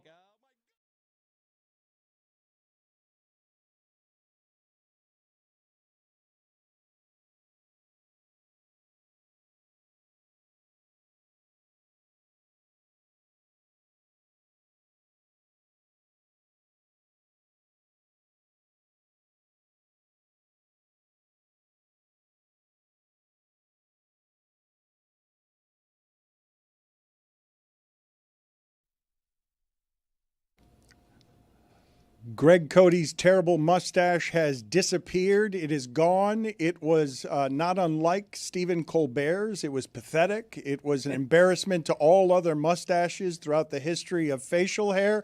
Can you guys put up on the screen, please, the text exchange of Greg Cody leaving last week with his mustache painted and sending it to his wife. And his wife, says, ugh, just when I thought it couldn't be any worse. And so Greg Cody had to let go of the mustache. It was let go after 5 or 6 days, or what? How long did it last? Too long, according to my wife. Okay, yeah, she did not like it. You left here very confidently last week after everybody was complimenting that look of the painted-on mustache. Yeah, but she convinced me that they were just, kidding me. Or we were not polite. kidding you. We were not kidding you. We thought it was a good look for you. We'll bring in Jamel Hill here. We'll ask her if she thinks this is a good look for you because we've got a number of things to talk to her about. Don't you think this makes him look younger, Jamel? How do you think he looks better, with this painted-on mustache or with this clean face that doesn't conceal some of the age under his nose? Now, even though it's true that women typically love facial hair, I think we love more goatees. So really, Greg, the problem is that you didn't take it far enough. Yes. It should have been a full goatee. But I would take the clean baby face look over this sort of slightly nefarious, should he be within a playground look? It is. He does. It is slightly nefarious. I think I would arrest you based on profile. It would be the mustache. I would just arrest you if you were near a playground, and no one would dispute it. Like, no one in America would have any issue. That with guy? it. Yeah. We understand. You know who's happy about us perpetuating this mustache PDF thing that we keep doing through societies? The political elites, Dan. The political elites. They don't look like that. Which you know. All right? Man. I know there are no files, and someone else wrote the files that don't exist, but we need to stop doing this to mustaches. Jamel makes a good point. My wife has said, at least if you grow the entire goatee, that's marginally acceptable. She has given me that much. So, well, the mustache was especially terrible. By the way, you're having a bad arm day. Your right arm is bleeding. Something has happened there to have made your. Are you, first and foremost, are you okay? Anybody get a napkin? I'll run in there. Yeah, we have a first aid. Can anyone get a napkin? This happens. There is a bloody arm here. I don't know. It looks, as I'm looking at it, it looks like a sore has simply belched up some blood. Okay. Are you okay? I'm fine. Does this happen? Can you hold it up so we can see it at least? I don't want to do that. Okay, it's a visual medium, though. All right, in the interim, let's play for Jamel here some video. Does this have any audio on it? This is WNBA All-Star Game this weekend. What are you laughing about, Tony? Just in general? You look over, you're like, your arm is bleeding. It's a lot of blood. It's not a little bit of blood. It's like it looks like he was shivved. Like it's not a small amount. Anyway, the WNBA. The video crew caught you. All right, I'm gonna. He's gonna flee the room in disgrace. Switching my. He's going to do it himself because people were too slow. Look, they're helping you over here with some balms. Did he not feel it? Look, an assortment of balms. Needles for it? Like, what is happening? We got many balms here. An assortment of balms to take care of you. Let's wear bring gloves, it. Mike. It's just this is why he wears long sleeve shirts. Anybody get a tourniquet? Let's play. Let's play this video. There is no audio, but I want to talk about. This is super interesting to me, Jamel, because the WNBA, the women have realized what they're worth, and that's going to make for a fight with management, who are not going to want to think they are worth that. These things between players and management are usually contentious, and the CBA is they're not close here, but. On Friday, before the All-Star game, you've got players dancing with the WNBA commissioner, Kathy Engelbert, and they're wearing shirts that say, pay us what you owe us, okay? So go ahead and play that instead of Greg Cody's bloody arm so that we can see what the ladies are doing here. What do you make of the economic fight at the center of this? Because it is really cool to see these players realize how valuable they are in the streaming age and how this has exploded. And of course, management's not going to be prepared for how to deal with that. First, what people don't know, because I understand you probably can't play the audio, but they are dancing to Nuck If You Buck, which ironically is about fighting. So as we discuss the fight that is taking place between the players and, of course, NBA or ownership, I should say, WNBA ownership, here's a few things that I need people, to understand. The WNBA players are not asking for NBA money. They have never asked for NBA money. Currently, they get about 9% of their portion of things is 9%. And what you saw across social media is people react in a way that shouldn't surprise you, Dan. You've covered sports enough to know that whenever there is labor strife or labor tension between player and owner, people side with the owners, which always blows my mind, because I don't understand this constant glazing of billionaires as if they need help, as if they need more support than they already do. And so already you see how these pieces are aligning when it comes to how fans and how people who are casual observers feel about this fight that they are waging. People have to understand that these women, maybe not this generation of women, but what the generations of women in the WNBA have had to endure to make sure they got to the point where, yes, they could say you owe us. They have shared hotel rooms. They have traveled commercially. They don't even have a pension. All right. The WNBA players do not have a pension. People talked about, say, a franchise like the Chicago Sky, where they are practicing in a rec facility, where if you're coming in there to do your 30-minute water aerobics class, you also get to see Angel Reese because she is working out and practicing at the same gym. So that's what we're talking about here, about resources and about investment. And so the players, they see what's coming down the pike. The fact is, next year, a $2.2 billion media rights deal kicks off for the WNBA. You have record investment. The Valkyries are already the newest WNBA team. They're already valuated at $500 million. The New York Liberty is valuated at $420 million. And I know this will really surprise you, Dan, given how long that you have covered sports. But when people keep on regurgitating that, oh, but they lost $40 to $50 million last year, what's the source of that? The source of that is, oh my God, it's the NBA. The NBA said it. You mean the same NBA that in 2011, when there was a lockout, they said they were losing $1 billion? You mean the same NBA in 1999, when there was another lockout, they told people the majority of NBA franchises were losing money? All I have to say is this, I ain't the brightest person in the world. I'm not the best business owner. But if the WNBA business was so bad, how are they adding 5 teams by 2030? Why are billionaires literally tearing an ACL to buy into this league if the business of it is so bad? It's because as much as the revenue certainly counts, the valuations tell you exactly what is possible for this league. And the players know this, and they want their cut. Jamel, go through some of these numbers with me, because you said something that just shocked me, and I did not know it. 9% is half of what Dana White gives his fighters, and that's offensive, what Dana White is doing, and 9% is unbelievably bad. Yeah, it is bad, because, listen, your rookies shouldn't be making the same as the bank manager at Bank of America. They shouldn't be making the same as that. And again, people need to compare it to, as you said, other leagues and what they're making. Like, we realize with the NBA is very generous. The players are getting a 50% split. But 9%, Dan, and no pension. All right? But that's crazy. Is there anything else like that? Like, what's comparable? Tony, you know this. Like, MMA is notorious for being despicable to its labor, and this is half of that. Like, 9% is offensive. When you said that, I wasn't registering. Like, yeah, 18%, like 9% is like it's less than 10% of what everybody's making. It's That's wild. great math by you. Thank you. On the fly. That's lunacy, On though. the fly. That's lunacy. What's comparable to that?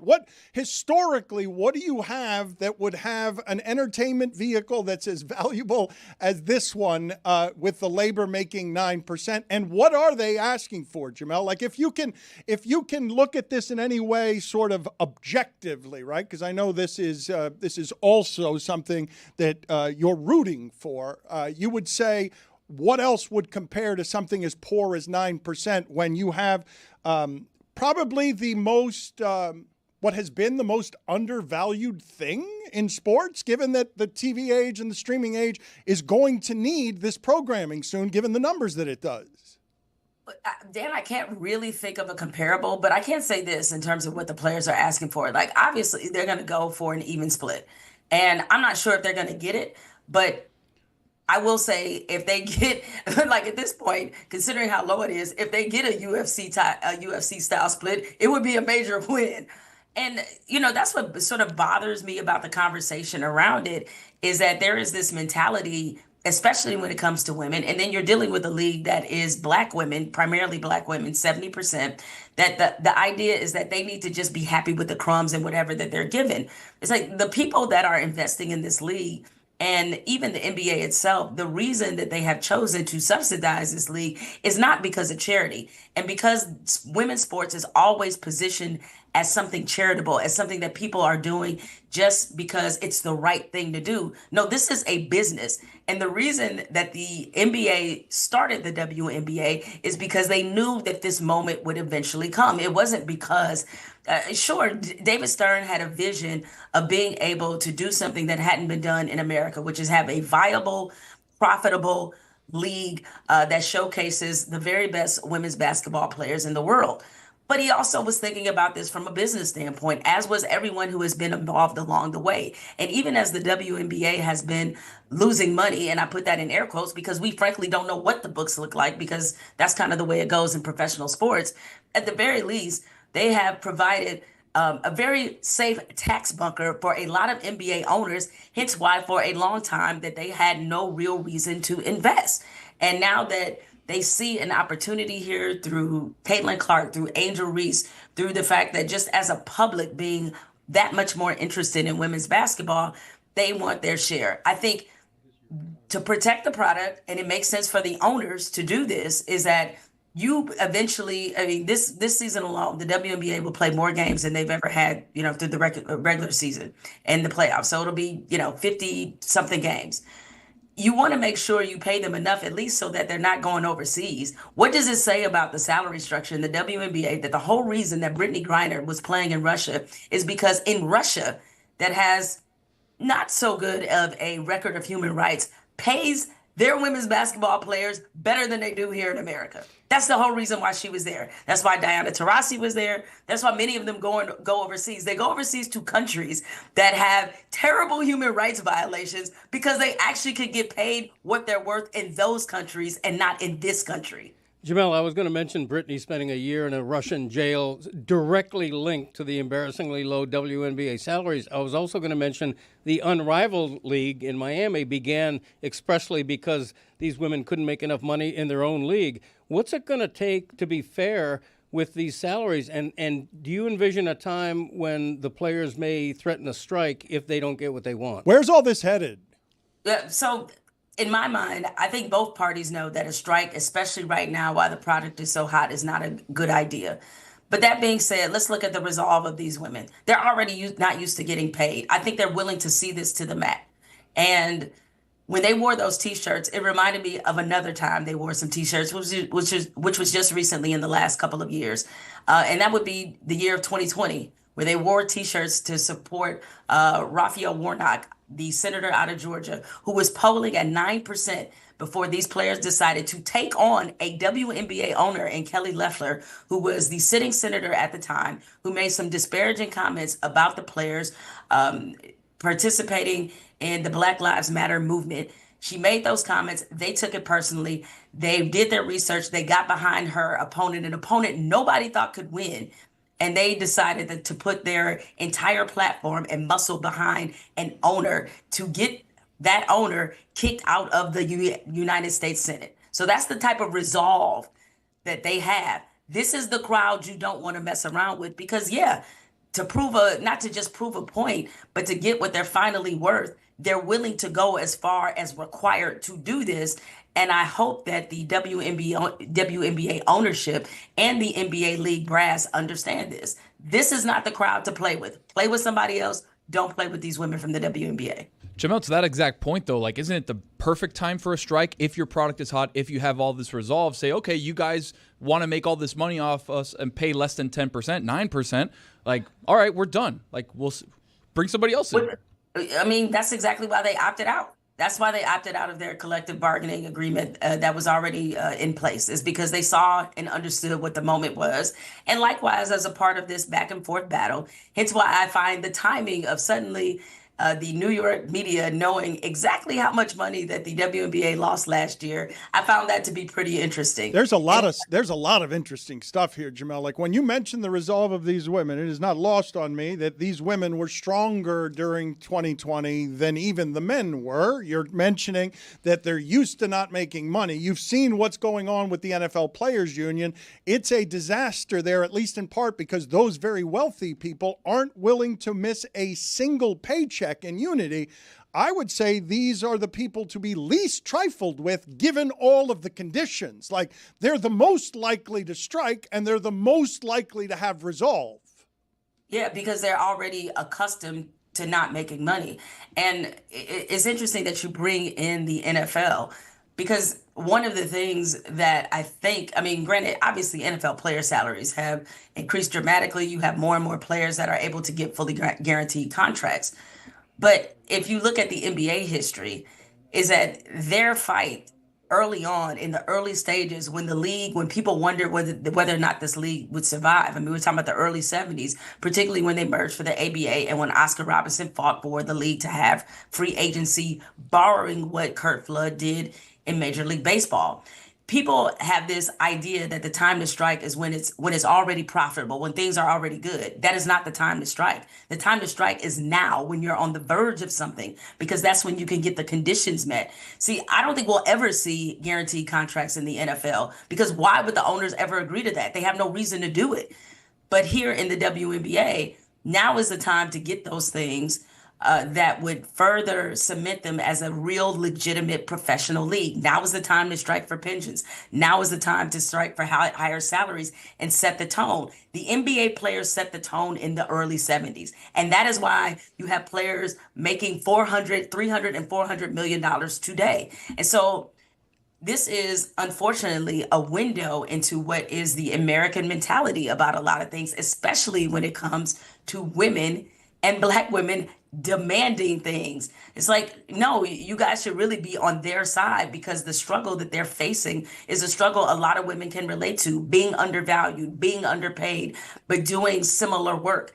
This should be easy to root for. And yet for a lot of people, they look at who is doing the asking and they have more of a problem with that as opposed to a problem with the people who have been exploiting them in this league for almost 30 years. Did you have any opinion on Stephen Colbert being fired? Well, it's funny that we're talking about this because it was interesting to see how when that figure got out, and again, we don't know where this comes from about whether, about the amount of money that he was losing. And I will say this, it was already a really bad precedent that Paramount set by settling with Donald Trump. And naturally, somebody like Stephen Colbert, who has always been politically fearless, when he expressed his displeasure with that, which, by the way, I think that's a pretty popular opinion, that people saw what was going on there. It just, the journalist in me, and as somebody who's in the medium of giving their opinion, it is just quite triggering for me because it's just another reminder of that everything is good until it's not. And, for him, I think seeing something like this happen to him is just a reminder about the kind of atmosphere and political climate that we live in. The truth is that a lot of these companies, a lot of media companies don't have the stomach for this kind of time. We're in a wartime mode when it comes to speaking out and speaking against the things that are happening in this country. And it's easier to get along and to stay uninvolved and to stay neutral. And when you don't, there's a cost and a price that comes with that. And I know some people will say, well, the show is losing money and that sort of thing. And I'm just of the opinion that, let's say Stephen Colbert never says anything about Paramount settling with Trump. You mean to tell me he wouldn't still be on air? Because I have a feeling that he would be. And those losses, they were more than acceptable when they felt like they weren't being challenged in the way that he was challenging them. So I think it's a very stark reminder, and unfortunately, it's a very harmful message to be sending right now. You guys ready to play Would You Die on That Hill? Is everybody ready? Is it ready? Does it have music? Do we have better music? No. Would you die on this hill? We don't know this or that. We just said that. It's that hill. It's that hill. Would you die on that hill? Venus Williams might be returning to tennis at 45 years old. That's a good thing. Would you be willing to die on that hill? Yes, I am of the opinion that professional athletes, especially those who have done as much for the game as she has, that have accomplished as much as she has, they have the right to retire in any way they see fit. So yes, I would love to see mid-40s Venus Williams come back to tennis. Diplo should change the music he's playing at a WNBA All-Star party because Courtney Williams tells him to change that, quote, lame-ass music and play some hip-hop. Would you die on that hill? I would die more than once on this hill because I hate EDM. I can't stand it, all right? I hate that. Dude. I hate this music, all right? And I don't consider EDM to be the same as house music. I grew up in Detroit. We listen to house music. House music and EDM ain't the same. Listen, having been to a WNBA turn-up a time or two, I can tell you, Knuck If You Buck and Wipe Me Down goes way harder than some of the things that Diplo does. Now, Diplo's very talented. His crowd just ain't for me. But Courtney Williams saved the party by doing that. So I got your back, Court. You did the right thing. I mean, if anybody is familiar with Diplo, they'd know that he was getting to it. Hey, he'd get to it. Yeah. But Courtney Williams is well within her right to interrupt Diplo's set to tell him what to play at an NBA All-Star game. You were dying on that hill. Yes, I am. And listen, I do generally get for DJs, it's very annoying when people come up and say, hey, could you play this? Could you do this? They don't like it when you interrupt their set and they have a flow and they have an idea how they want to do things their way. But with a WNBA party, he could have just left that EDM stuff, left it on the Mac unplayed. He changed it right away. He did, because he understood. So thank you, Courtney. You saved the party. Scotty Scheffler should be forced to play with only 3 clubs. Are you willing to die on that hill? Make up your mind. Now, as somebody who took up golf 3 years ago and has become completely obsessed, can I just say in general, like, I don't know that people have the full appreciation for what Scotty Scheffler is doing. He shouldn't have to play with 3 clubs, of course. If anything, give him more clubs because I want to see more dominance. This is a run. Obviously, a lot of people are thinking about Tiger Woods' 2000 run, which was historic. And while I do think there is a difference in the dominance, Scotty Scheffler's consistency, the fact that he is so poised, him being completely unflappable. Like, I watched the entire Open, and it was one of the best sports performances that I have seen this year. The CEO of the company that was cheating on his wife with the head of HR should have played it cool on the Jumbotron. Will you die on that hill? Okay, well, it's what led to it being a viral moment. I don't know that millions of people find out because you're right. If he plays it cool, millions of people don't find out because it was the reaction that created the drama and the question asking. However, I still think Mr. CEO gets caught. Why would you take the side piece to a concert with 60,000+ people? Nobody there is going to see you? She loves Coldplay. I'll take care of your girl on the side. You know what I mean, Jamel? Come on now. I heard it was an out-of-town concert, so maybe it was a business trip. It does not matter. This world is too small. Somebody knows somebody who knows somebody. And I'm just saying, his reaction is what created the viral moment. But these two people were just meant to get caught.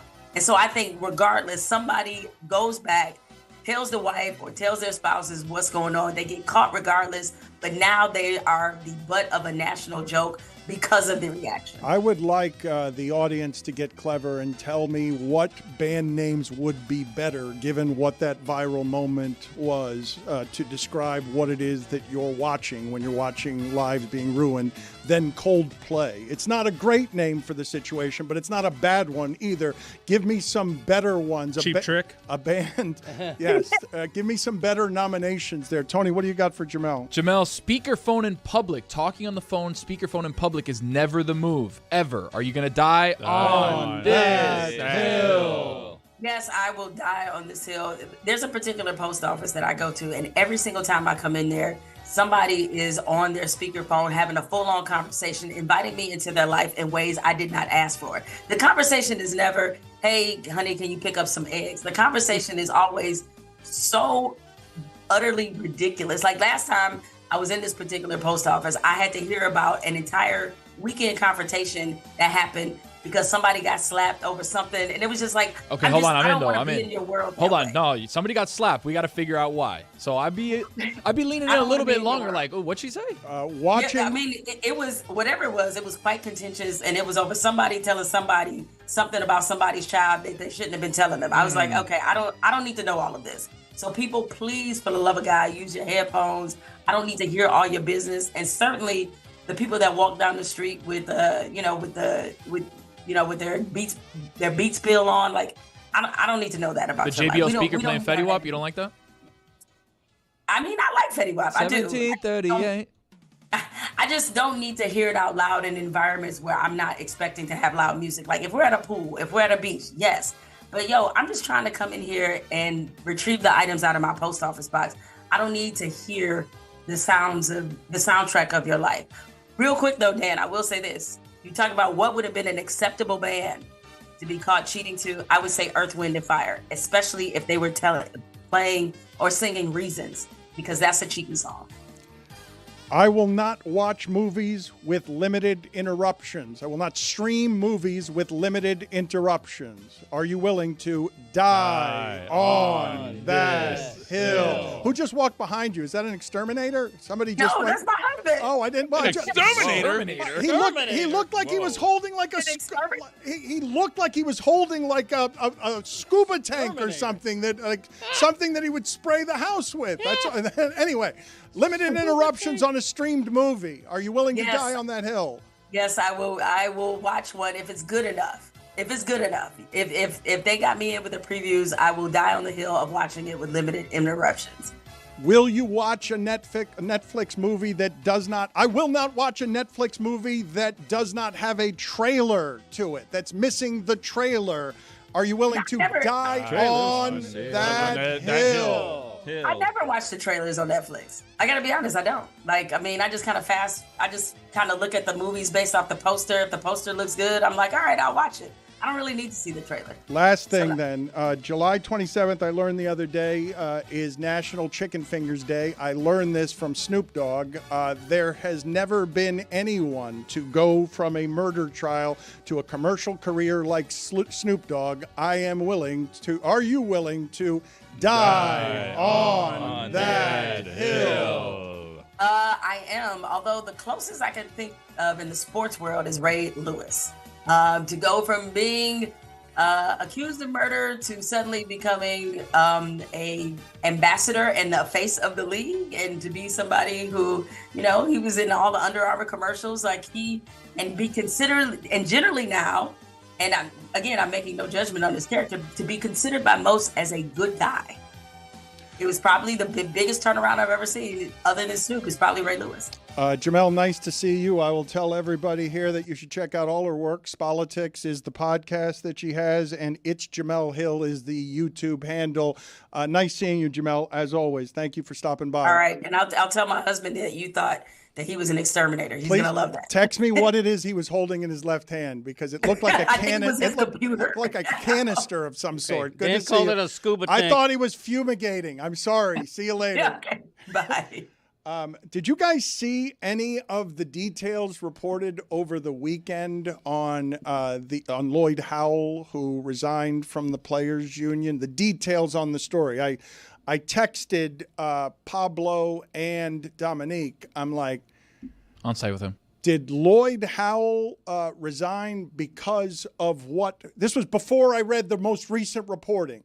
Did Lloyd Howell resign because of what you reported or because of what he fears is coming next in the reporting?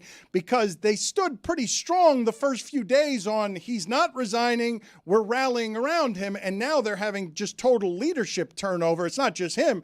The NFLPA is in a mess, and these details on Lloyd Howell were being asked about by ESPN right before he resigned. And some of the details are that he arrived in Fort Lauderdale at 10:20 one night and took a $700 car service immediately from the airport to Tootsie's. Right around the corner, by the way. The world's largest strip club, and not an $800 car service unless you're making the car wait for you till you get back to your Sunny Isles apartment at 6 a.m. because you went hard at that strip club. I think he's resigning because of the questions about that. He didn't want that to come out because the initial reaction was not him resigning. He ended up staying in that position, and the quotes were supporting him. And this is what I believe. This is what got him fired. Because when I asked Dominique and Pablo, I answered my own question with yes, he's resigning because of what was reported and what's coming. They don't want any more reporting around the things that they were doing. That's a ridiculous fee for a car service. That trip is less than $100 unless you're in a limousine. I love how much authority you're speaking on this matter with too. Yeah. Oh. You're hungry if you're going straight from Fort Lauderdale Airport landing. You're leaving your suitcase in the car. You're leaving whatever your travel is in the car, and you're going straight to the club from the airport. That's aggressive. Yeah, it should be noted that Pablo and his team uncovered a second NFLPA cover-up, and then almost hours later, we had the executive director resigning over the weekend. J.C. Tretter also resigned, and now you have Pulitzer Prize winning journalists working for the big letters also poking around, seeing what else they can expose. And they probably looked at one another and said, this is probably it. Tootsie's does advertise as the world's largest strip club. It's a warehouse. I've never been there, but it's 76,000 square feet. It used to be a BJ's wholesale club. I bet it did. You haven't been there either, right? No, of course not. I believe you. It has to be the largest, right? If it's 76,000 square feet of strip club, well, this is a great. I mean, Billy is trying to carve out a niche here, travel correspondent. Maybe we can send him across the nation to see if he can find one bigger. I am. You guys would agree that amusement park guy. Oh yeah, I guess for that your is amusement, an amusement of sorts. Mm-hmm. You guys would agree that Costco is the single largest place I can offer you in any kind of retail that would be funny to put a strip club in, right? Like Home Depot would be closed, but BJ's is pretty good. Isn't Costco's or BJ's, whatever, that kind? That's the largest thing of its kind that you will find anywhere, right? There aren't. I don't know. In Memphis, I think there's a pyramid of some sort for. It's a Bass Pro Shops. Bass Pro Shops, yes. Yeah, but it's also like a hotel as well. It's where the Grizzlies used to play. There can't be strip clubs more than 76,000. That's the biggest in the world right now, Dan. The world. I believe that future reporting is what has ended up sacking the very top of the NFL Players Union. It is a players union that is very hard to keep unified, and I've spoken to enough players here who are like mortified by the leadership in this case. I was talking a couple of weeks ago about DeMaurice Smith's book, and it was interesting to me to hear that he had written a book, because that position almost demands that you not be a look-at-me person And DeMaurice Smith was a super look-at-me person, and then he writes a book that's totally unnecessary. He's not Marvin Miller in any way. Like, he didn't do any groundbreaking things in the negotiating of contracts for the players, and the players generally don't trust their union leadership, and this is why. Like, when I tell you what that drive is from Fort Lauderdale to Tootsie's, and I tell you the car service is $700, and I'm a player, if I'm a player and I'm reading that, you are an advocate for me. The fact that you are high paid is only because of the talent that we have, and you are wasting our money living a lifestyle. And incidentally, I should say, media relations departments, I don't know if they still do this, but media relation departments in New York, for example, had a strip club budget for their media people. So this is a way that a union representative might entertain being around with players. Was it called specifically that, or just... Wait, so like the Dolphins have a budget for Greg to go to the strip club on the Dolphins dime? I said New York, not Miami. I just said But that I'm saying, New York like, the used to have it. team-wise, the New York... I don't know. Not for the people covering them, for the people that work in the media relations department there. Okay. I mean, part of the reason that they gave, and I guess in a vacuum, that being a salacious headline does nothing to jeopardize his status. Nothing. Because the excuse that he gave was, team building expense. Oh, right. That's fine. It looks bad when it's scooped on top of everything that's going on around it. Yes, that's the only reason. Going to a strip club is not against the law. Players go to strip clubs. It's not the strip club. It's the $700 card charge of wasted money. My question is, who's paying for that? If he's paying for that out of his own No, he's pocket, not. What do you mean? No, says who? No, It's an expense. No, he expensed it. That's that's why he left. Like, what do you mean? Says who? That's why they know. That's where he report screwed is. up. It was for a business meeting. I think it's barely a controversy if it isn't piggybacked on top of what Pablo reported, and if it isn't preceding what's about to come out. Otherwise, a strip club is benign. I will tell you that it would be a controversy if NFL players found out not this one thing about the cost of the car and the car service, but if that's what he's doing on one trip, it's what he's doing on all trips. And it's not the way that they should be spending their money. It's not an accurate way to be a union representative or leadership for players when all you are is an advocate for them. You're an administrative assistant.